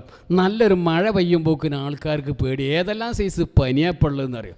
ഏത് പനി, ഏത് തീയും പുരക്കാകാന്ന് പറഞ്ഞ മാതിരി ഏത് പനിയെക്കുറിച്ചും ആൾക്കാർക്ക് പേടിയാണ്. സാധാരണ ഒരു ജലദോഷവും പനിയും വന്നാൽ അതൊരു ഐശ്വര്യമായിട്ടാണ് കാണേണ്ടത്. അതൊരു നല്ല രീതിയിലുള്ള ഒരു ശുദ്ധീകരണ പ്രക്രിയയാണ്. പക്ഷേ ഇതേതാ പനി, ഇതെന്താ പനി, ഇതെന്തിൻ്റെ പനിയാണ്? പല സൈസ് പനികളും വന്ന് എങ്ങനെയൊക്കെയാണെന്ന് പറയാൻ കഴിയില്ല എന്ന്. മഞ്ഞപ്പനിയാണ് ഇപ്പം വന്നിട്ടുള്ള ഒരു പുതിയ പനി. ഇങ്ങനെ ഈ സൈസ് പനികൾ, അതേപോലെ തന്നെ പലതരം രോഗങ്ങൾ എവിടേക്കാണ് എത്തുക എന്നറിയില്ല എന്ന്. നമ്മൾക്കറിയില്ല നമ്മളെപ്പറ്റി ഒരു പിടിപാട്, എവിടെ വല്ലവനും കയറി കൂടിയിട്ടുണ്ടോയെന്ന്. അതുകൊണ്ടാണ് റസൂലുള്ള നമ്മളോട് നേരത്തെ ഉണർത്തുന്നത്, ചിന്തിക്കണം. സിഹത്തൊക്കെ കബല സഖമിക്ക, നിനക്ക് രോഗം വരാനുണ്ട് കേട്ടോ, അതിൻ്റെ മുമ്പ് കിട്ടിയ ആരോഗ്യം ഉപയോഗപ്പെടുത്തുക. എന്തിലേക്ക് ഉപയോഗപ്പെടുത്തുക? പടച്ചോൻ പറഞ്ഞു കൊടുത്തേക്ക്. അതല്ലേ റസൂലുള്ള ബുഖാരി ഉദ്ധരിച്ചൊരു ഹദീസിലുണ്ട്, ഒരാൾ ഇരുന്ന് നിസ്കരിക്കണം, അയാൾക്ക് സാധാരണ നിസ്കാരത്തിൻ്റെ പ്രതിഫലം കിട്ടുമോ? ഇതാണ് സംശയം. കിട്ടും. എങ്ങനെയാണെങ്കിൽ അയാൾ ആവുംകാലം നിസ്കരിച്ച് നേരെ ചൊവ്വേ നിസ്കരിച്ചിട്ടാണെങ്കിൽ അയാളുടെ ഇപ്പോഴും അതേ പരിഗണനയിൽ കണ്ടിന്യൂ ചെയ്യും. അല്ല ഇപ്പോൾ പുതിയത് തുടങ്ങല, പുതിയതാണ് തുടങ്ങുകയാണ്. പുതിയത് തുടങ്ങി അത് കുത്തിർന്നിട്ടാണ് തുടങ്ങണത്. നേരത്തെ കുത്തിരിക്കാറിനെ ഇരിക്കുക, ചില ശൈലിയൊക്കെ അങ്ങനെ വന്നു. ഇരുന്നിട്ട് നിസ്കാരത്തിലേക്കാണ് അയാളുടെ സ്റ്റാർട്ടിങ് തന്നെ. പഴയ കാലത്തൊക്കെ അതൊക്കെ ഇപ്പോൾ പറഞ്ഞാൽ അങ്ങനെയൊന്നും ആവൂലല്ലോ എങ്കിൽ അതിന് ഇല്ല. നേരത്തെ അതേ ശൈലിയിലാണെങ്കിൽ ഇവിടെ നിന്ന് അങ്ങോട്ട് അത് തുടരാൻ കഴിയാതെ പോകുന്നു. അങ്ങനെ ഇളവ്, എക്സംഷൻ അത് സ്വീകരിക്കുകയാണെങ്കിൽ, ആനുകൂല്യം സ്വീകരിക്കുകയാണെങ്കിൽ, ഇളവ് സ്വീകരിക്കുകയാണെങ്കിൽ കിട്ടും, പഴയതുപോലെ കിട്ടിക്കൊണ്ടിരിക്കും. മറിച്ച് പുതിയത് തുടങ്ങുമ്പോൾ തന്നെ അങ്ങനെയാണെങ്കിലോ ഇല്ല, കിട്ടൂല, വ്യത്യാസമുണ്ട്. ഇത് റസൂലുള്ളാഹി സ്വല്ലല്ലാഹു അലൈഹി വസല്ലം പഠിപ്പിച്ചതാണ്. അതുകൊണ്ട് നമ്മളിത് നേരത്തെ ഓരോ കാര്യത്തിനും ഇങ്ങനെ ഒരുങ്ങി റെഡിയായി തയ്യാറായി നിൽക്കേണ്ടതുണ്ട്. അതല്ല വലാ തമൂതുന്ന ഇല്ലാ വ അൻതും മുസ്ലിമൂൻ, മുസ്ലിമായി കൊണ്ടല്ലാതെ മരിക്കുന്നൊരവസ്ഥ ഉണ്ടാകരുത്. ഇയാൾ പറഞ്ഞ മാതിരില്ലേ, ഇപ്പോൾ ഒരു പുതിയ വ്യക്തി ഉണ്ടല്ലോ, കേക്കടക്ക് അല്ല തെക്കടക്ക് നടന്നിരുന്നൊരു മനുഷ്യൻ, അയാൾ പറഞ്ഞ ജാതി മരണമല്ല കേട്ടോ. അയാൾ പറഞ്ഞ മരിച്ചുമ്പോൾ മുസ്ലിമായി മരിക്കണം, അതാ പറഞ്ഞതാ. ഓൻ്റെ സർട്ടിഫിക്കറ്റ് ഒന്നും നമുക്ക് അതിന് ആവശ്യമില്ല. അതുപോലെ തമൂത്തുൻ്റെ ഇല്ലാ വ അൻതും മുസ്ലിമൂൻ, മുസ്ലിമായി കൊണ്ടല്ലാതെ നീ മരിക്കാൻ ഇടവരരുത്. അത് ഇവിടുത്തെ ചില്ലിക്കാശിന് വേണ്ടിയോ ഇവിടുത്തെ ഉദ്യോഗത്തിന് വേണ്ടിയോ അല്ല. ഈ വ്യക്തിയുടെ മരണശേഷമുള്ള ജീവിതം സുഖത്തിലും ക്ഷേമത്തിലും ഐശ്വര്യത്തിലും സംതൃപ്തിയിലുമാകാനും വേണ്ടിയാണ്.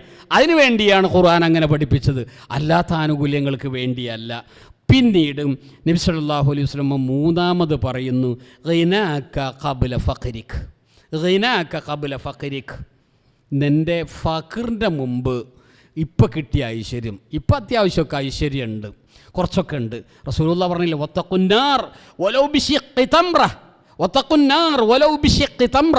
ഒരു കാരക്കുരുവിൻ്റെ ചോള, അതിൻ്റെ കീറ്, ഒരു കഷ്ണം, അതിൻ്റെ ഒരു നിസ്ഫ് അത് കൊടുത്തിട്ടെങ്കിലും നരകത്തിൻ്റെ കാര്യത്തിൽ നീ സൂക്ഷ്മത കാണിക്കണം, രക്ഷപ്പെടാനുള്ള മുന്നൊരുക്കം നടത്തണമെന്ന് റസൂൽ കരീം സല്ലല്ലാഹു അലൈഹി വസല്ലമ. ഇപ്പം ജീവിക്കാനുള്ള അവസരം ഉണ്ടല്ലോ, എങ്ങനെയെങ്കിലുമൊക്കെ ഒരു ഐശ്വര്യം തന്നെയാണ്. ഇവിടുന്ന് അങ്ങോട്ട് പോയാലുണ്ടല്ലോ അത് ബുദ്ധിമുട്ട് തന്നെയാണ്. ഇവിടുന്ന് അങ്ങോട്ട് പോകുക പറഞ്ഞാൽ ഇപ്പോൾ ആ പോക്കിനെക്കുറിച്ച് റസൂലുള്ള പറഞ്ഞു, യത്ബഉൽ മയ്യിത്ത സലാസത്തുൻ, മയ്യത്തിനെ അനുഗമിക്കുന്നത് മൂന്ന് കൂട്ടക്കാരാണ്. ഒന്ന് ഓൻ്റെ മുതൽ, സ്വത്തും സന്താനങ്ങളും അവൻ്റെ കർമ്മങ്ങളും. അതിൽ അങ്ങനെ എർജുഴ്സിനാനി റസൂലുള്ള പറഞ്ഞു, എർജുഴ്സിനാനി രണ്ടു കൂട്ടരും മടങ്ങിപ്പോരും. വയബ്ഖാ വാഹിദ്, ഒരു കൂട്ടർ അവിടെ തന്നെ ഉണ്ടാവും, നിഴൽ പോലെ. ആരാ മടങ്ങുന്നത്, ആരാ നിൽക്കുന്നത്? റസൂലുള്ളാഹി സ്വല്ലല്ലാഹു അലൈഹി വസല്ലം വിശദീകരിച്ചു, മടങ്ങുന്നത് ആരാന്നറിയോ? പ്രിയപ്പെട്ട കുടുംബക്കാർ. ഇപ്പോൾ ബാപ്പയാണ് മരിച്ചാൽ കുഴിയിലാണ്ട് ഇറക്കി വെച്ചാൽ അവിടെ എല്ലാവരും മണ്ണ് വാരി ഇടുന്നുണ്ട്, ഇവനും മണ്ണ് വാരിയിടാൻ വേറെ മാർഗ്ഗമൊന്നുമില്ല. മിൻഹാ ഖലഖനാക്കും വഫീഹാ നുഈദുക്കും വമിൻഹാ നുഖ്രിജുക്കും താറത്തൻ ഉഖ്റ. ഇവിടുന്ന് ഉണ്ടാക്കി ഇവിടെ കൊണ്ടുവെക്കുന്ന, ഇവിടെ തന്നെ ഇഞ്ഞി പുറത്തേക്ക് വരും ചെയ്യും എന്ന ഒരു അന്തരംഗത്തിൽ നിന്ന് വരുന്ന ഒരു പ്രഖ്യാപനം. അത് ഒരു കുട്ടിയും ഇതിൻ്റെ വാപ്പാൻ്റെ മയ്യത്താണ്, ഞാനും ഇവിടെ കിടക്കട്ടെ എന്ന് ഇന്നേ വരെ പറഞ്ഞിട്ടില്ല. മറിച്ച് മറിച്ചും പറഞ്ഞിട്ടില്ല. ഇതിൻ്റെ മോനാണ്, ഞാനും ഇവിടെ കിടക്കുകയെന്ന് അങ്ങനെയും പറഞ്ഞിട്ടില്ല. ഭാര്യയുടെയും ഭർത്താവിൻ്റെയും ഏതൊരു അവസ്ഥയിലായാലും ശരി, ആ ഫഖറിലേക്കാണ് അങ്ങോട്ട് പോകുന്നത്. ഖിന ജീവിച്ചിരിക്കുന്ന കാലഘട്ടമാണ്. അതുകൊണ്ടാണ് റസൂലുള്ളാഹി സ്വല്ലല്ലാഹു അലൈഹി വസല്ലം പറയുന്നത്, യബ്ഖാ വാഹിദ്, ഒരു കൂട്ടർ നിൻ്റെ ഒപ്പം ഉണ്ടാവും കേട്ടോ. മുതൽ പോരും. മുതൽ പിന്നെ ഇവിടുന്ന് എങ്ങനെ ഉണ്ടാക്കിയത് ആർക്കറിയാം. ആ മുതലൊക്കെ ഇങ്ങനെ പോന്നിട്ട് ഇവിടെ വെച്ചിട്ട് തല്ലുംപിടിയും കച്ചറയും കുഴപ്പവും മുതലിൻ്റെ അവസ്ഥ അല്ലാത്ത രീതിയിലുണ്ട്. അതിൽ പ്രത്യേകമായി ഒന്നും പറയില്ല. ചിലരെന്ത് ചെയ്യും അറിയും, അത് പടച്ചോൻ്റെ നിയമത്തിനെ മറികടക്കാൻ മുൻകൂട്ടി തന്നെ രജിസ്റ്റർ ചെയ്യും. എന്തിന്? അത് അങ്ങോട്ട് പോകണ്ട ആ ജാതി ഓരോ സാമർഥ്യം വിചാരിച്ചിട്ടാണ്. അല്ലെങ്കിൽ സ്വാഭാവികമായും തെരിക്കത്ത് എന്നാണ് ഖുർആൻ്റെ പ്രയോഗം. മരിച്ചതിൻ്റെ ശേഷമുള്ള അദ്ദേഹം ഉപേക്ഷിച്ചു പോയ സമ്പത്ത് എന്നാണ് ആ പേര്. അതിൻ്റെ അർത്ഥം തന്നെ അതാണ്. അത് മരിച്ചതിന് ശേഷം ഓരിയൊക്കെ ഉണ്ട്. പക്ഷേ എന്താവുമെന്ന് അറിയോ, മരിച്ചതിന് മുമ്പ് തലക്കണി വലിക്കുക എന്ന് പറഞ്ഞ മാരില്ല ഉള്ള ഏർപ്പാടാണ് പലപ്പോഴും ഉണ്ടാകാറുള്ളത്. തലയണ ആ മരിക്കണതിൻ്റെ മുമ്പ് തന്നെ വലിക്കുന്നില്ല ചില ആളുകൾ, ധൃതി. ആ ധൃതിയാണത്. പക്ഷേ ഇവിടെ കടുത്ത ദാരിദ്ര്യത്തിലേക്ക് മനുഷ്യന്മാർ ആണ്ടിറങ്ങുന്നു. അതിനുവേണ്ട കോപ്പുകൾ ഒരുക്കേണ്ടത് ഇവിടെ നിന്നാണ്. നാലാമത്തെ കാര്യം റസൂൽ കരീം സല്ലല്ലാഹു അലൈഹി വസല്ലം പറയുന്നു, ഫറാഗക ഖബ്ല ശുഗ്ലിക്. ഫറാഗ് വരുന്നുണ്ട്. ഫറാഗ് കാരണം ഒഴിവ്, നല്ല ഒഴിവാണ് പലതിനും. ഒരു 15 വയസ്സ് 40 വയസ്സിൻ്റെ ഇടയിൽ ഒരുപാട് ഒഴിവുണ്ട്. കാരണം അവരെ സംബന്ധിച്ചിടത്തോളം കുട്ടിക്കാലത്താണ് നമ്മൾ മലയാളത്തിലൊരു ചൊല്ലുണ്ട്, 10 പേറും ചക്കി കുത്തു അമ്മ വിളമ്പും ഞാൻ തിന്നു. അത്രയേ ഉള്ളൂ. വലിയ ശകലും ചൂടും പുകയൊന്നുമില്ല. അതാണ് മനുഷ്യൻ്റെ പൊതുവിലുള്ള സ്ഥിതിവിശേഷം. എന്നാൽ അതാണ് മാറും. എല്ലാ കാലവും അങ്ങനെ ഉണ്ടാവില്ല, എല്ലായ്പ്പോഴും അങ്ങനെയല്ല. അപ്പോൾ ഈ ഒഴിവ് കാലം മുൻകൂട്ടി മനസ്സിലാക്കി അതിനു വേണ്ടി തയ്യാറെടുപ്പ്. ഇത്ര സുഖകരമല്ലാത്തൊരു കാലം വരാനുണ്ട്. ശുഗ്ലിൻ്റെ ആധിക്യം, നിരതനാകേണ്ടെന്ന അവസ്ഥ വരാൻ പോകുന്നുണ്ട്. അതിനൊരുങ്ങട്ടെ എന്ന ചിന്ത വേണം. അതാണ് റസൂലുള്ളാഹി സ്വല്ലല്ലാഹു അലൈഹി വസല്ലമ. ഇപ്പോൾ ഇങ്ങനെ കഴിഞ്ഞു പോയ ജീവിതത്തിനെ പറ്റി ഇങ്ങനെ ആലോചിച്ച് നോക്ക്. നമ്മൾക്ക് കുട്ടിക്കാലത്ത് ഒരു ചിന്ത, അല്ലാ ചെറുപ്പക്കാരനായി ആ ബീഡിയും വലിച്ച് അങ്ങനെ നടന്നിരുന്നെങ്കിൽ റോട്ടുമ്മ കൂടെ, അല്ലെങ്കിൽ സൈക്കിളുമ്മ കൂടെ, അല്ലെങ്കിൽ കാറിലെ ഡ്രൈവറായി. അങ്ങനെയാണ് കുട്ടിക്കാലത്തെ പൂതി. പക്ഷെ വലുതായി കാറിലെ ഡ്രൈവറായി, അതുപോലെ ബീഡിയും വലിച്ച് നടക്കേണ്ട അവസ്ഥ വന്നു. ബീഡി വലിക്കണം എന്നല്ല പറയണത്, അന്നത്തെ ഒരു പൂതിയെക്കുറിച്ച് പറഞ്ഞത് മാത്രം. അത് തെറ്റായ പൂതിയാണ്. പക്ഷേ വലുതായി വന്നു. എന്തേ കാര്യം? എന്തുണ്ടായി? ഒന്നുമില്ല. പിന്നെയും അത് തുടരുന്നു. യൗവനം കുത്തകയല്ല, സമ്പത്ത് കുത്തകയല്ല, ആരോഗ്യം കുത്തകയല്ല, മാറി മറിഞ്ഞുകൊണ്ടിരിക്കും. അതുകൊണ്ടാണ് തിരുമേനി സല്ലല്ലാഹു അലൈഹി വസല്ലം പറഞ്ഞത്, കിട്ടിയ മുതൽ ശരിക്കും ഉപയോഗപ്പെടുത്തണം. അതുകൊണ്ട് ഇപ്പോൾ ഫറാഗ്, ഒഴിവ് സമയമുണ്ട്, ഒഴിവുണ്ട്. വരാനുള്ളത് ഒഴിവല്ല, ശുഗ്ലാണ്. ശുഗ്ൽ എന്ന് പറഞ്ഞാൽ സാധാരണ അത് മലയാളികൾ അങ്ങനെ തന്നെയാണ് ഉപയോഗിക്കുന്നത്. ആ പ്രവർത്തനങ്ങളുടെ ആധിക്യം, അങ്ങോട്ട് എടും പാലും തിരിയാൻ കഴിയണില്ല. അത് നേരത്തെ പറഞ്ഞില്ല, ആ വെള്ളത്തിൻ്റെ കഥ പറഞ്ഞില്ല, അതേ അവസ്ഥ തന്നെ. അഞ്ചാമത്തത്, അതോടുകൂടി ജീവിതം കഴിഞ്ഞു. ഹയാത്തക ഖബ്ല മൗതിക്. മരിക്കണതിൻ്റെ മുമ്പ് നിൻ്റെ ജീവിതം ഉപയോഗപ്പെടുത്തിക്കോ. ഇപ്പം നമ്മളൊക്കെ ജീവിച്ചിരിപ്പുണ്ട്. മരിക്കാൻ നേരം അത് അന്നേരം നമ്മൾ തട്ടിപ്പടച്ചിട്ടോ അപേക്ഷിച്ചിട്ടോ ഒരു പ്രയോജനവുമില്ല. എങ്ങനെ മരിക്കും ആർക്കറിയാം. നല്ല രീതിയിൽ മരിക്കാൻ വേണ്ടിയിട്ട് പ്രാർത്ഥിച്ചു പൂർവികരായ പ്രവാചകന്മാർ. നമുക്കറിയാം, മഹാനായ യൂസുഫ് അലൈഹി സ്വലാത്തു വസ്സലാമിൻ്റെ ചരിത്രം ഈ വിഷയത്തിൽ പ്രത്യേകം ശ്രദ്ധേയമാണ്.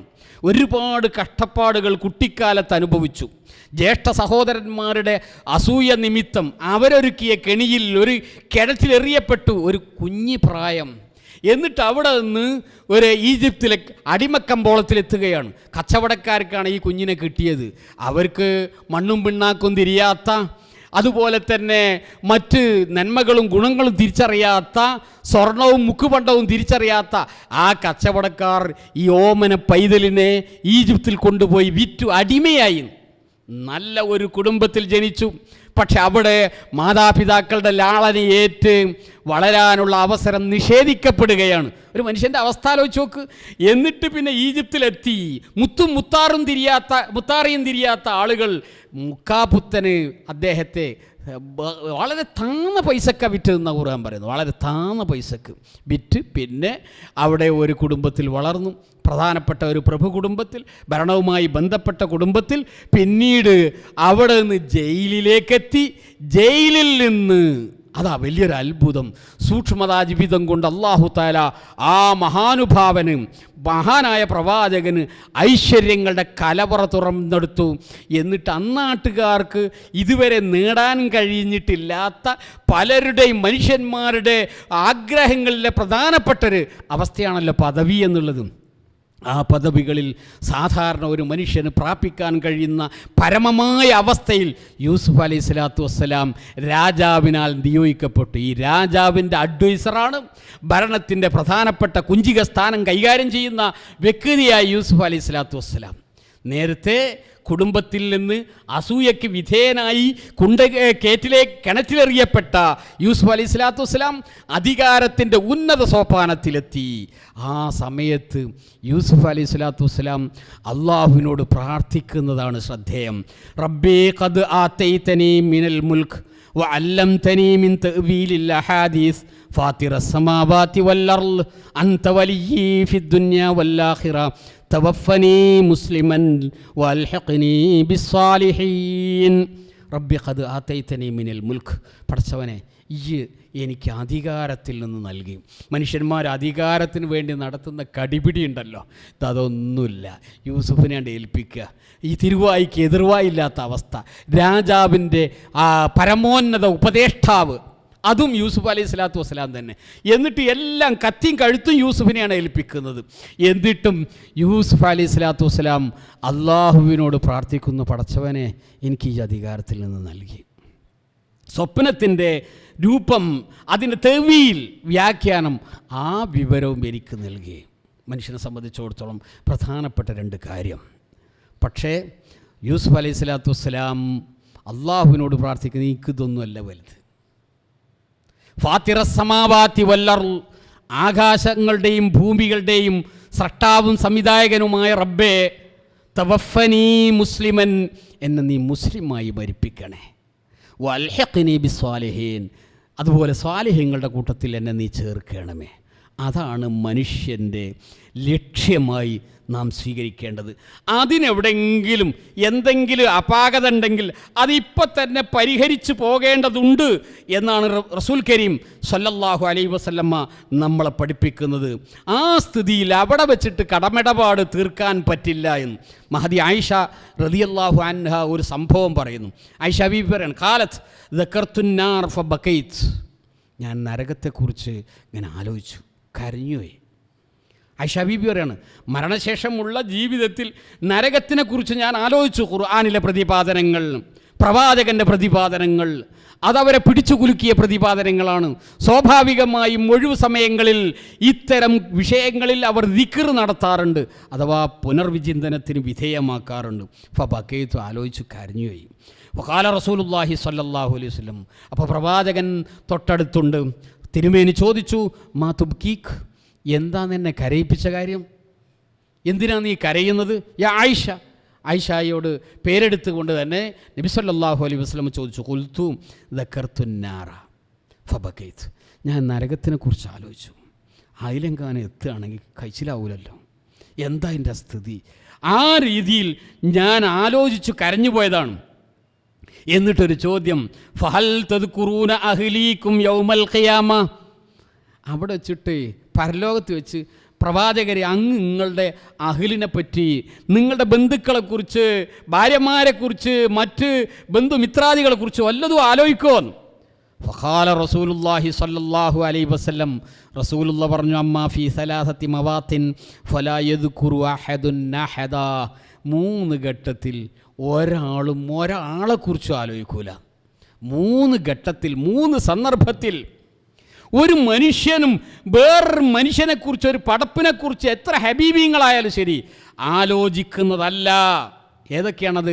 ഒന്ന്, ഇൻദൽ മീസാൻ ഹത്താ യഅലം അയഖിഫു മീസാനുഹു അം യസ്ഖുൽ, വഇൻദ തതായിരി സുഹ്ഫ് ഹത്താ യഅലം ഐന യഖഉ കിതാബുഹു ഫി യമീനിഹി അം ഫി ശിമാലിഹി അം മിൻ വറാഇ ളഹ്രിഹി, വഇൻദ സിറാത്ത് ഇദാ വുളിഅ ബൈന ളുഹ്റൈ ജഹന്നം ഹത്താ യജൂസ്.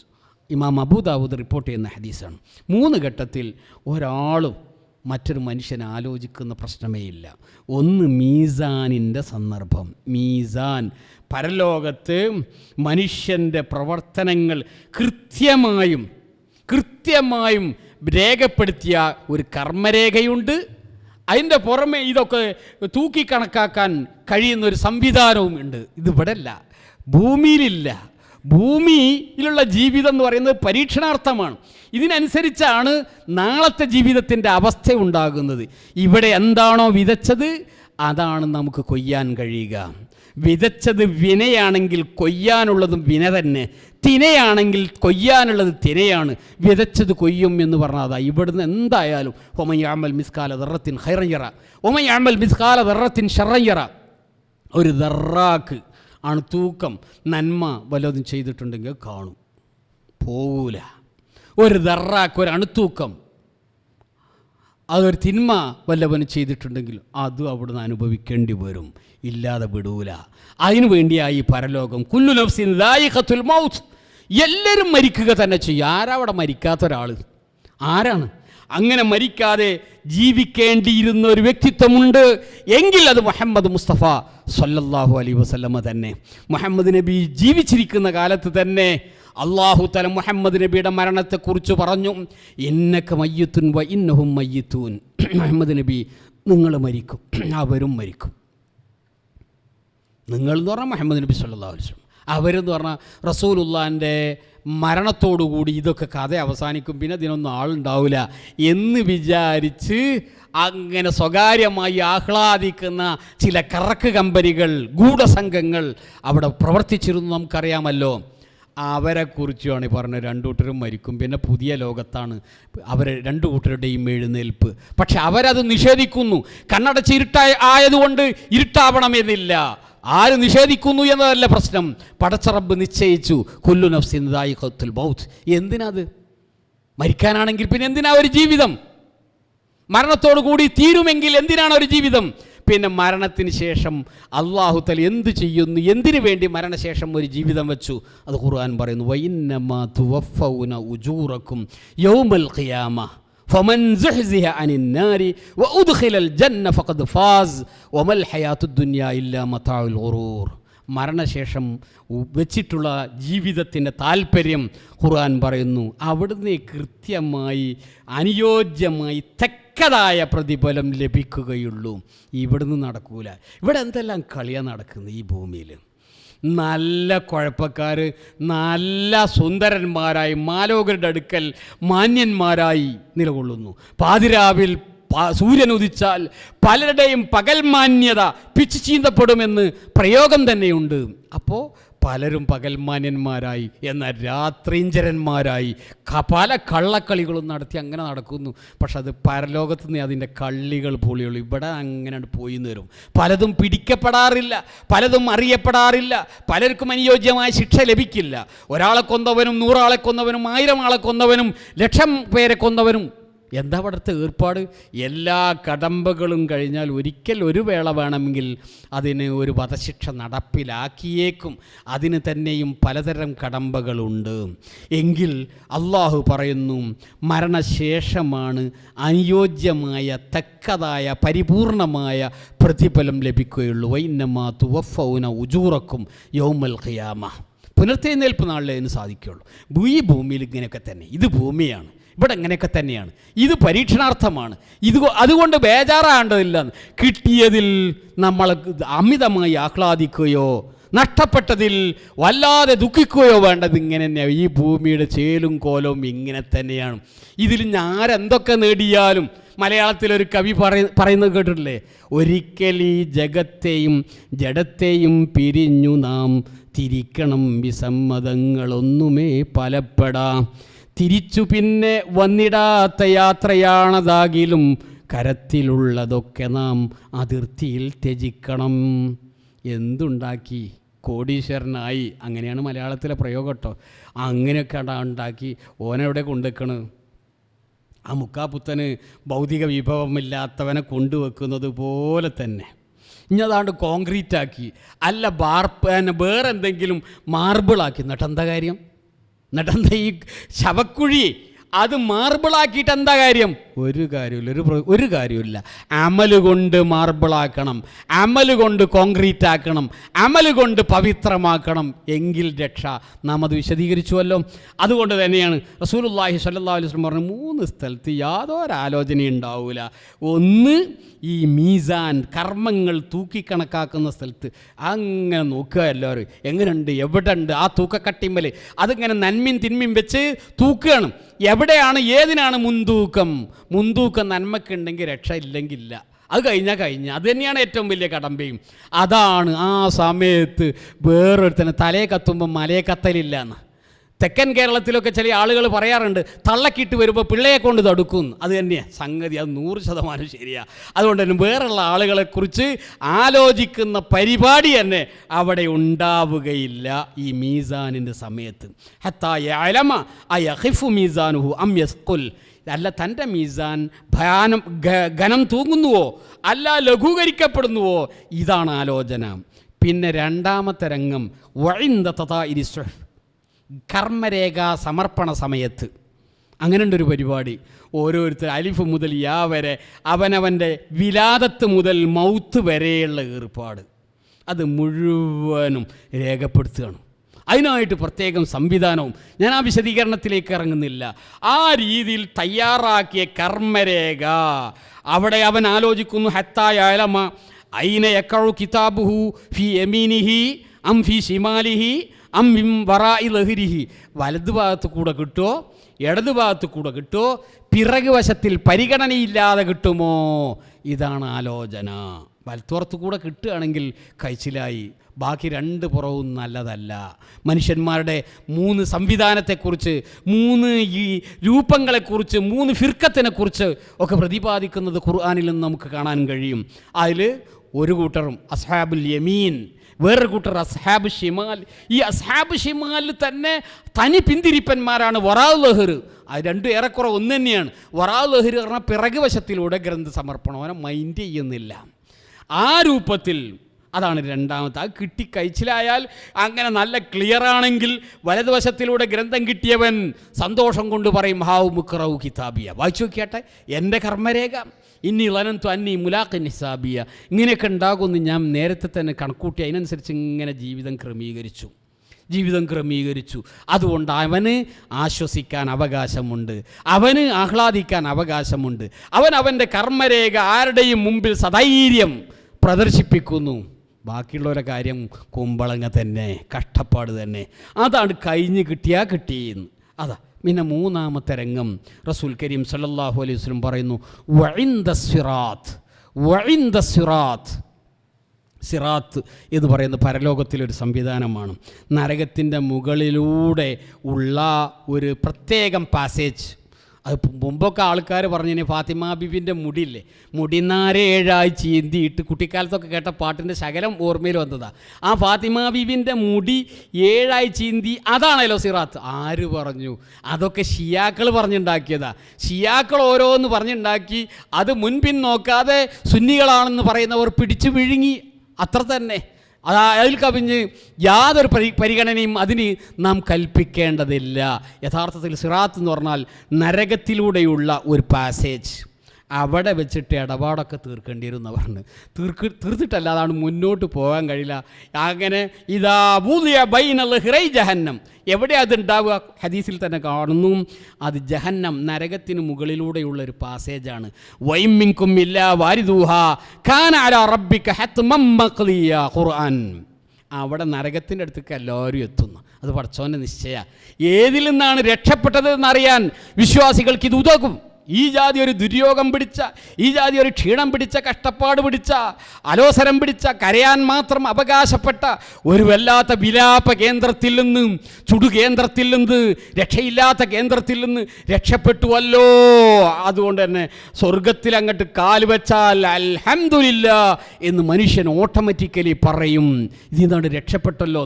അപ്പോൾ അതിന് മുമ്പായിട്ടുള്ളൊരു പാസേജാണ് സിറാത്ത്. അതാണ് കഴിച്ചിലാണ് വരെ വേറൊരുത്തനെ പറ്റി ഒരു സോലും ഉണ്ടാവില്ല. ഇതായിരുന്നു നബി കരീം സല്ലല്ലാഹു അലൈഹി വസല്ലമയ്ക്ക് മഹദി ആയിഷ ബീവിക്ക് വിശദീകരിച്ചു കൊടുത്തത്. ഈ കാര്യത്തെക്കുറിച്ച് തന്നെയാണ് നാം ചിന്തിക്കേണ്ടതും. വീണ്ടും വിചാരം, നമ്മുടെ ജീവിതത്തിൽ കഴിഞ്ഞുപോയ ദിവസങ്ങൾ ഇനി പിടിച്ചുവെച്ചാൽ കൊണ്ടുവരാൻ കഴിയില്ല. ആന പിടിച്ചുവെച്ചാലും ആ നഷ്ടപ്പെട്ടു പോയ സമയം നമുക്ക് തിരിച്ചു പിടിക്കാൻ കഴിയില്ല. ഓരോ സമയവും നമുക്ക് പുതിയതാണ്, ഓരോ സെക്കൻഡും പുതിയതാണ്.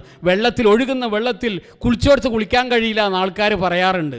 കുറച്ച് വിളവൊക്കെ കൂടിയ ആൾക്കാർ, എന്താ അവിടെ നേരത്തെ ഉണ്ടായിരുന്ന വെള്ളം പോയി, ഇനി പുതിയ വെള്ളമാണ് വരുന്നത്. അതുപോലെ തന്നെ കഴിഞ്ഞുപോയ സമയത്തെ തിരിച്ചു പിടിക്കാൻ കഴിയില്ല. അത് നാം യഥാവിധി ഉപയോഗപ്പെടുത്തേണ്ടതുണ്ട്. ശ്രദ്ധയോടുകൂടി സമയത്തെ ഒരു ടൈം മാനേജ്മെൻറ്റ് നമുക്കുണ്ടാകേണ്ടതുണ്ട്. നേരത്തെ പറഞ്ഞല്ലോ, മരണത്തിനെക്കുറിച്ച് ഒരു വിഭാഗത്തിൻ്റെ ഇടയിലും തർക്കമില്ലാത്തൊരു കാര്യം എന്ന് പറഞ്ഞാൽ അത് നിശ്ചയിച്ചതുപോലെ മുൻ നിശ്ചയപ്രകാരം എങ്ങനെയാണോ വെച്ചാൽ അങ്ങനെ നടക്കുമെന്ന്. അതിന് ഒരു കഥയും കൂടി പറഞ്ഞുകൊണ്ട് വിഷയത്തിൻ്റെ സമാപനത്തിലേക്ക് നമുക്ക് പ്രവേശിക്കാം. ഖലീൽ ജിബ്രാൻ അറബി സാഹിത്യത്തിലെ അറിയപ്പെടുന്ന ഒരു എഴുത്തുകാരനാണ് ഖലീൽ ജിബ്രാൻ. അദ്ദേഹം ക്രൈസ്തവനാണ്, എങ്കിലും അറബി സാഹിത്യത്തിൽ അയാൾ വളരെയേറെ സംഭാവന നടത്തിയൊരു മനുഷ്യനാണ്. അദ്ദേഹത്തിൻ്റെ ഒരു ചിത്രം തിരഞ്ഞെടുക്കുന്നത് സുലൈമാൻ നബിയുടെ ദർബാറാണ്. സുലൈമാൻ നബിയെ നമ്മൾ വിശ്വസിക്കുന്നത്, മുസ്ലിങ്ങൾ വിശ്വസിക്കുന്നത് സുലൈമാൻ അലൈഹി സ്വലാത്തു വസ്സലാം നബിയാണെന്നതുപോലെ പ്രമുഖനായ ഒരു ചക്രവർത്തി കൂടിയാണ്. ബൈബിളും അങ്ങനെ തന്നെ പറയുന്നു, ചക്രവർത്തി എന്ന് സുലൈമാൻ അലൈഹി സ്വലാത്തു വസ്സലാമിനെ കുറിച്ച്. അദ്ദേഹത്തിൻ്റെ പ്രവിശാലമായ സാമ്രാജ്യത്തിൽ ഒരിക്കൽ മലക്കുൽ മൗത്ത് ഇറങ്ങി വന്നു അത്ര. ഇയാൾ ഖലീൽ ജിബ്രാൻ പറയുന്ന കഥയാണ്. അല്ല, മലക്കുൽ മൗത്തിനെ നമുക്ക് എല്ലാവർക്കും കാണാൻ പറ്റുന്ന കോലത്തിൽ ഇങ്ങോട്ട് വരുന്നു എന്നൊന്നും പറയാൻ പറ്റില്ലല്ലോ. മരിക്കുന്ന ആൾ ഒരു പക്ഷേ ആ പുതിയ അനുഭവങ്ങൾ അവർക്ക് എന്തൊക്കെയാണെന്ന് പറയാനോ അതും നമുക്ക് കഴിയില്ല. ഏതായാലും ഒരു ഓണം കയറാൻ മൂലയിൽ മലക്കുൽ മൗത്ത് ആഗതനായി. ഒരു മനുഷ്യനെ വല്ലാതെ നോക്കി എന്ന് പറഞ്ഞു, വല്ലാതെ നോക്കി. അതിൽ ഇയാൾ പേടിച്ച്, ആരാ നോക്കുന്നത്? നമ്മുടെ ഭാഷയിൽ പറഞ്ഞ കാലൻ, അല്ലെങ്കിൽ നമ്മുടെ ഭാഷയിൽ തന്നെ അസ്രായിൽ. ഖുർആൻ പറയുന്നു മലക്കുൽ മൗത്താണ് നോക്കണത്, പേടിക്കാതിരിക്കോ. അയാളാകെ ബേജാറായി. ഇനിയിപ്പോൾ ഞാനിപ്പോഴും മരിച്ചാൽ പടച്ചോനെ, എൻ്റെ ഉമ്മാക്കും ബാപ്പാക്കും മോനുണ്ടാവില്ല, എൻ്റെ പെണ്ണുങ്ങൾക്ക് മാപ്പിള ഉണ്ടാവില്ല, എൻ്റെ കുട്ടികൾക്ക് ബാപ്പ ഉണ്ടാവില്ല, അവരെത്തീം വിധവ, അങ്ങനത്തെ അവസ്ഥയിൽ രക്ഷപ്പെടല്ലാതെ വേറെ മാർഗമല്ലോ. അങ്ങനെ സുലൈമാൻ നബിക്ക് പലജാതി പൗറും പത്രാസും നടക്കുന്ന രാജാവ് ചക്രവർത്തിയാണല്ലോ. അങ്ങനെ അവിടുന്ന് മെല്ലെ രക്ഷപ്പെട്ട് സുലൈമാൻ നബിൻ്റെ അടുക്കൽ ചെന്നു സംഗതികൾ പറഞ്ഞു അത്രേ. എന്നെ മലക്കുൽ മൗത്ത് വല്ലാതെ നോക്കിക്കളഞ്ഞു, ഞാനങ്ങ് പേടിച്ചു. എൻ്റെ നേരെയാണോ അദ്ദേഹത്തിൻ്റെ ആഗമനം എന്ന് എനിക്ക് പേടിയുണ്ട്, കഴിയുമെങ്കിൽ ചക്രവർത്തി ഒന്ന് രക്ഷപ്പെടുത്തണം. അപ്പോൾ സുലൈമാൻ നബിക്ക് ഖുർആൻ പറയുന്നു, അത് കഥയും ഇതൊക്കെ പാടെ കൂട്ടിക്കലത്തിയിട്ടാണ് ഇദ്ദേഹവും ഈ കാര്യങ്ങളൊക്കെ ഉൾക്കൊള്ളിച്ച് കഥ ഉണ്ടാക്കുന്നത്. കാറ്റിനെ സുലൈമാൻ നബിക്ക് അല്ലാഹു തആല കീഴ്പ്പെടുത്തി കൊടുത്തിരുന്നു. കാറ്റിൻ്റെ പുറത്ത് കയറിയിട്ട് അത് ആർക്കും പിന്നെ വേറെ കിട്ടിയിട്ടില്ല. അതൊരു പ്രത്യേകം മുഅ്ജിസത്താണ്. അതുകൊണ്ട് ഇനിയിപ്പോൾ കാറ്റിൽ കയറി കുത്തിരിക്കാമെന്ന് നമുക്ക് വകുപ്പ് തെളിവൊന്നും ഉണ്ടാക്കാൻ കഴിയില്ല. അതുപോലെ പിശാചുക്കളുടെയും ജിന്നുകളുടെയും പ്രത്യേകമായ സേവനം സുലൈമാൻ നബിക്ക് കിട്ടിയിരുന്നു. വേറൊരു മനുഷ്യൻ അങ്ങനെ കിട്ടിയതായിട്ട് അറിയില്ല. അതൊരു മുഅ്ജിസത്താണ് സുലൈമാൻ നബിയുടെ. ആ കെയർ ഓഫിലൂടെ പലതും ഇവിടെ കെട്ടിപ്പൊക്കാറുണ്ട് ചില ആളുകൾ. അതേ കെയർ ഓഫിലൂടെ ഇതും ഒരു കെട്ടിപ്പൊക്കലിന് വിധേയമാക്കരുത് എന്ന നിലക്കാണ് ഞാനിത് പറയുന്നത്. ഈ കാറ്റിലൂടെ ഇയാളങ്ങനെ കൊണ്ടുപോയിട്ട് 7-ാം കടലിൻ്റെ അക്കരെ കൊണ്ടയാക്കി. എന്നിട്ട് സുലൈമാൻ നബി തൻ്റെ ദർബാറിൽ കൊട്ടാരത്തിലേക്ക് തിരിച്ചു വന്നു. മലക്കുൽ മൗത്ത് ഏതായാലും കൊട്ടാരത്തിലൊന്ന് സന്ദർശിക്കുക എന്നുള്ള എനിക്ക് കൊട്ടാരത്തിൽ വന്നു. ഇത് കഥയാണ്, ഖുർആനല്ല, ഹദീസല്ല, ഇസ്ലാമിൻ്റെ പണ്ഡിതന്മാരും എഴുതിയതല്ല. ഖലീൽ ജിബ്രാൻ എന്ന് പറയുന്ന പ്രഗത്ഭനായ ഒരു അറബി സാഹിത്യകാരൻ, ചിന്തിക്കാൻ വകുപ്പുള്ളത് കൊണ്ട് മാത്രമാണ് ഞാൻ ആ കഥ നിങ്ങളുടെ ശ്രദ്ധയിൽ കൊണ്ടുവരുന്നത്. അങ്ങനെ ഖലീൽ ജിബ്രാൻ പറയുന്നു, സുലൈമാൻ നബിയുടെ കൊട്ടാരത്തിലും മലക്കുൽ മൗത്ത് വന്നു. അപ്പോൾ സുലൈമാൻ നബിയായിട്ട് ഇടപെട്ട് സംസാരിച്ച്. അപ്പോൾ സുലൈമാൻ നബി നിങ്ങൾ എന്ത് പണിയാണ് ചെയ്തത്? അന്നേടത്ത് ഇന്നാളെ വല്ലാതെ നോക്കിക്കളഞ്ഞുവല്ലോ. അയാൾ പകച്ചുപോയി, പരിഭ്രാന്തനായി, പേടിച്ച് ഇവിടെ വന്നിരുന്നു. അപ്പോൾ മലക്കുൽ മൗത്ത് പറഞ്ഞു, ഞാൻ അയാളെ കണ്ടപ്പോൾ എനിക്കും ബേജാറായി. അന്തേ? ഒന്നുമില്ല, എന്നോട് പടച്ച റബ്ബിൻ്റെ ലിസ്റ്റിലുള്ളത് അയാളുടെ ആത്മാവിനെ പിടിക്കാൻ 7-ാം കടലിൻ്റെ അക്കരെ വെച്ചിട്ടാണ് ആത്മാവിനെ പിടിക്കാൻ എന്നോട് ആവശ്യപ്പെട്ടത്. ഞാനിങ്ങനെ ആലോചിക്കും, ഇമ്മനുഷ്യൻ ഈ ഓണം കയറാൻ മൂലയിൽ നീച്ചാൻ വയ്യാത്ത മുക്കാപ്പുത്തന് പകല്ലാത്ത ഇയാളെങ്ങനെ 7-ാം കടലിൻ്റെ അടുക്കലെത്തി? ഇന്ന് ഇതാ അതിന് കുറച്ച് സമയമുള്ളൂ, അപ്പോഴേക്കും എനിക്ക് അയാളെ അവിടുന്ന് പിടിക്കണം, എങ്ങനെ അത് സാധിക്കും എന്നുള്ള ബേജാറില്ല ഞാൻ അയാളെ നോക്കിയത്. അപ്പോഴത്രേ സുലൈമാൻ നബി മൂർദാവിൽ കയ്യച്ച്, പടച്ച റബ്ബേ, മനുഷ്യനെ ഞാൻ ഇപ്പോഴാണ് 7-ാം കടലിൻ്റെ അക്കരെ കൊണ്ടയാക്കി അവിടെ നിക്ഷേപിച്ചിട്ട് പോകുന്നത് എന്ന് പറഞ്ഞാൽ നമ്മളെ എങ്ങനെ എവിടെ വെച്ച് റൂഹനെ പിടിക്കണമോ അവിടെ നമ്മൾ എങ്ങനെയൊക്കെയോ എത്തും. എങ്ങനെയാണ് അവിടെ എത്തിയെന്ന് ചോദിക്കും പല ആൾക്കാർ. എങ്ങനെയാണ് ഇപ്പോൾ അയാൾ അവിടെ എത്തിയത്? അയാൾക്ക് തീർച്ചയായും വയസ്സില്ലേ, അയാളെ കൊണ്ട് ആ വണ്ടി കയറി പോകാനാവുമോ? അയാളെങ്ങനെ? ഇങ്ങനെ അത്ഭുതം പല വിഷയങ്ങളെക്കുറിച്ചും ആളുകൾ പറയാറുണ്ട്. എന്നാൽ വേണ്ട, അങ്ങനെ സംഭവിക്കും എന്നതിലേക്ക് ഒരു മുസ്ലിമല്ലാത്ത കഥാകാരൻ്റെ കഥയിലും ഞാൻ അതാ പറയുന്നത്, എല്ലാവരും സർവസമ്മതമായി സമ്മതിക്കുന്നൊരു വസ്തുത. തിരിഞ്ഞു ഒന്ന് നോക്കിയിട്ട് പോരായ്മകളുണ്ടെങ്കിൽ പരിഹരിക്കണം എന്നാണ് വിശുദ്ധ ഖുർആനിൻ്റെ ആജ്ഞ. യാ അയ്യുഹല്ലദീന ആമനൂ, വിശ്വാസികളെ, ഇത്തഖുല്ലാഹ്, അള്ളാഹിനെ സൂക്ഷിച്ച് ജീവിച്ചോളി, അള്ളാഹുവിനെ സൂക്ഷിച്ച് ജീവിച്ചോളി, അവൻ്റെ വിധിവിലക്കുകൾക്ക് വിധേയപ്പെട്ട് ജീവിച്ചോളൂ, അവൻ്റെ നിരോധനങ്ങൾ വർജിച്ചോളൂ. വൽ തൻദുർ നഫ്സുൻ മാ ഖദ്ദമത് ലിഗദ്, നാളത്തേക്ക് വേണ്ടി ഞാനിപ്പോൾ എന്തൊക്കെ തയ്യാറാക്കിയത്, ഞാനിപ്പോൾ മരിക്കുകയാണെങ്കിൽ എൻ്റെ പരലോകം എങ്ങനെയായിരിക്കും എന്ന് കാലയെ കൂട്ടി ഒന്ന് ചിന്തിക്കുക. എൻ്റെ കഴിഞ്ഞ നാളുകളിലെ അപാകതകൾ, ആ അപാകതകൾക്ക് പടച്ച റബ്ബിനോട് പാപപരിഹാരത്തിന് വേണ്ടി പ്രാർത്ഥിക്കേണ്ടതുണ്ട്. വേറെ വല്ല ഇടപാടുകളുമാണെങ്കിൽ ആ ഇടപാടുകൾ കൊടുത്ത് തീർക്കേണ്ടതുണ്ട്. അത് ഹജ്ജിന് പോകുമ്പോൾ മാത്രം പോരാ, നേരത്തെ തന്നെ റെഡി ആവണം. നമുക്കൊരു വലിയ യാത്ര, അതിൻ്റെ മുമ്പായിട്ട് തന്നെ സാമ്പത്തിക ഇടപാട്, ഇത് വല്ലാത്തൊരു പ്രശ്നം തന്നെയായിട്ട് ഈ സാമ്പത്തികം എന്ന് പറയുന്നത്. അള്ളാഹുവിൻ്റെ റസൂല് പറഞ്ഞു, യുഗ്ഫറു ലിശ്ശഹീദി കുല്ല ദംബിൻ, ഷഹീദിൻ്റെ എല്ലാ പാപങ്ങളും പൊറുക്കും, ഇല്ല ദൈൻ, കടമിടപാട് അത് പൊറുക്കൂല, കടമിടപാട് പൊറുക്കൂല. വല്ലാത്തൊരു പുലിവാല തന്നെ അത്. സാമ്പത്തിക കാര്യം ഉണ്ടല്ലോ, അത് മനുഷ്യന്മാർ തമ്മിലുള്ള ആ ഇടപാട് ക്ലിയർ ആകേണ്ടതുണ്ട്. പക്ഷേ ഇവിടെയാണ് അധികം ആളുകൾക്കും അപാകത വരുന്നത്. ആ കവി പറഞ്ഞില്ലേ, കനകം മൂലം കാമിനി മൂലം കലഹം ഉലകിൽ സുലഭം എന്ന്. ഇഷ്ടം പോലെ കലഹം നടക്കുന്നത് ഈ രണ്ട് വിഷയത്തിലാണ്. ഒന്ന് സമ്പത്ത്, അതിന് അഴിമതി എന്ന് ഒരു പക്ഷേ ഓമന പേരിട്ടേക്കാം, അല്ലെങ്കിൽ മറ്റൊന്ന് പീഡനം എന്ന് ഓമന പേരിട്ടേക്കാം. ഏതായാലും മഹാഭൂരിപക്ഷം വീണിതല്ലോ കിടക്കുന്നു എന്ന് പറയുന്ന രണ്ട് രംഗമാണ് ഈ രണ്ട് രംഗം. ഇതിൽ അപാകത വന്നോ എന്നാലോചിക്കേണ്ടതുണ്ട്. റസൂലുള്ളാഹി സ്വല്ലല്ലാഹു അലൈഹി വസല്ലം പറഞ്ഞു, മൻ യദ്മനു ലീ മാ ബൈന ലിഹിയൈഹി വമാ ബൈന ഫഖ്ദൈഹി അൽമനു ലഹുൽ ജന്ന. വല്ലാത്ത ഒരു പ്രഖ്യാപനം തന്നെ.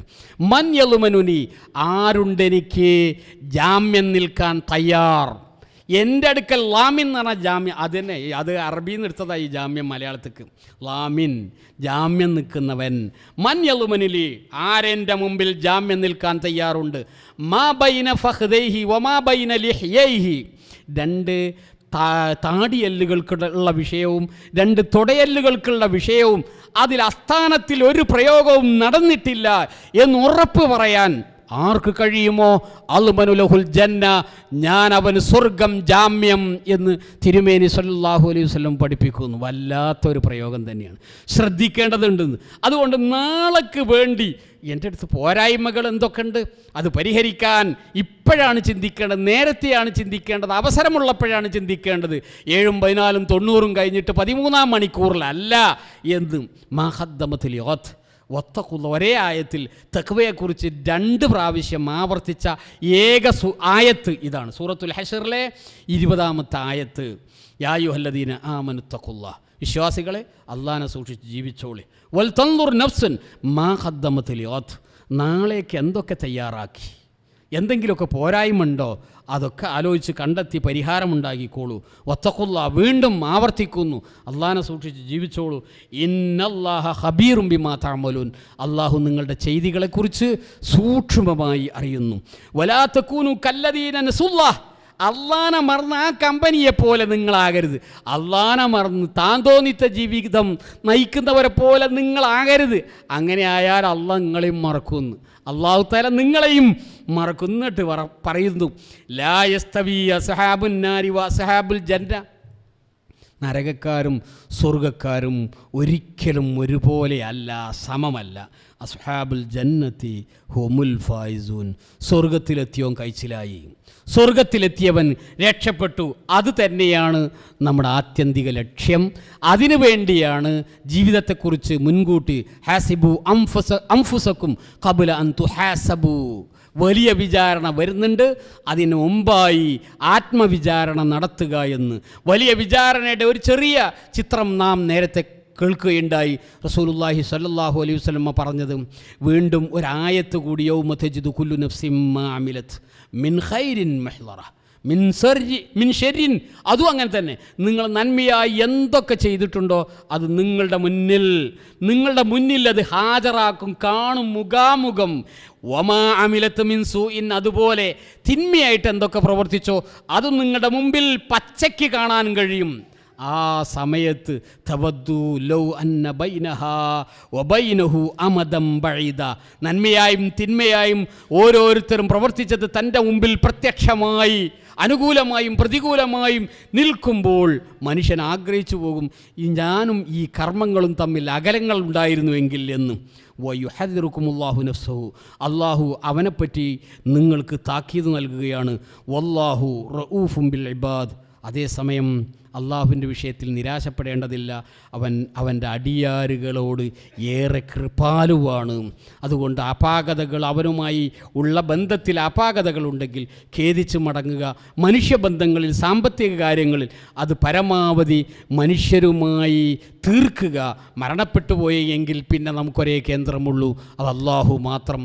അവനോട് പറയുക, പരമാവധി ജീവിതത്തിലെ ആ കഴിഞ്ഞ കാലങ്ങൾ അതാണ്ട് എഴുതിത്തള്ളാൻ, ചത്തുപോയ ഇന്നലെകൾ എന്ന് പറഞ്ഞ് എഴുതിത്തള്ളാൻ പറ്റില്ല. വരാത്ത നാളുകൾ എന്ന് പറഞ്ഞ് നിരാശപ്പെടാനും പറ്റില്ല. ഇന്ന് അതുകൊണ്ട് എങ്ങനെയും ജീവിക്കാം എന്ന സിദ്ധാന്തവും ശരിയല്ല. ഇന്നിൻ്റെ അവിടെ നിന്നുകൊണ്ട് കഴിഞ്ഞുപോയ ഇന്നലകളുടെ അവസ്ഥയെക്കുറിച്ചും നാളെയുടെ ഭാവിയെക്കുറിച്ചും അത് ചിന്തിക്കുക. അതാണ് ബുദ്ധി. അങ്ങനെയാണ് അൽ കയ്യിസു. ആരാണ് ബുദ്ധിമാൻ, പ്രതിഭാശാലി? മന്ദാന നഫ്സഹു വഅമില ലിമാ ബഅദൽ മൗത്ത്. റസൂലുള്ള പറഞ്ഞു, ആരാ ബുദ്ധിമാൻ, ആരാണ് പ്രതിഭാശാലി? അത് തൻ്റെ ഇച്ഛയെ നിയന്ത്രിക്കുകയും വഅമില ലിമാ ബഅദൽ മൗത്ത്, മരണത്തിന് ശേഷമുള്ള ജീവിതത്തിന് വേണ്ടി തയ്യാറെടുപ്പുകൾ നടത്തുകയും ചെയ്തവനാണ് ബുദ്ധി. അറബി ഭാഷയിലെ ഒരു ആപ്തവാക്യമുണ്ട്, കുൻ ഫിദ്ദുനിയ, നീ വഅമലി ആഖിറക, ആഖിറതിക കഅന്നക തമൂതു ഗദൻ വഅമലി ദുനിയാക കഅന്നക തഈഷു അബദ. ദുനിയാവിന് വേണ്ടി പ്രവർത്തിക്കുമ്പോൾ ഇവിടെ ഉണ്ടാവും ഞാൻ, അതുകൊണ്ട് എനിക്ക് എമ്പാടും പ്രവർത്തിക്കണം എന്ന രീതിയിൽ സമ്പാദന കർമ്മരംഗത്ത് നിരതനാവുക. അതേസമയം വഅമലി ആഖിറതിക കഅന്നമ തമൂതു ഗദൻ, ഇപ്പം തന്നെ മരിക്കാൻ, അടുത്ത നിമിഷത്തിൽ മരിക്കാൻ സാധ്യതയുണ്ട് എന്ന രീതിയിൽ പുണ്യകർമ്മങ്ങളിൽ ഏർപ്പെടുക. ഈ ചിന്ത നമുക്ക് നന്മയാണ് നൽകുക.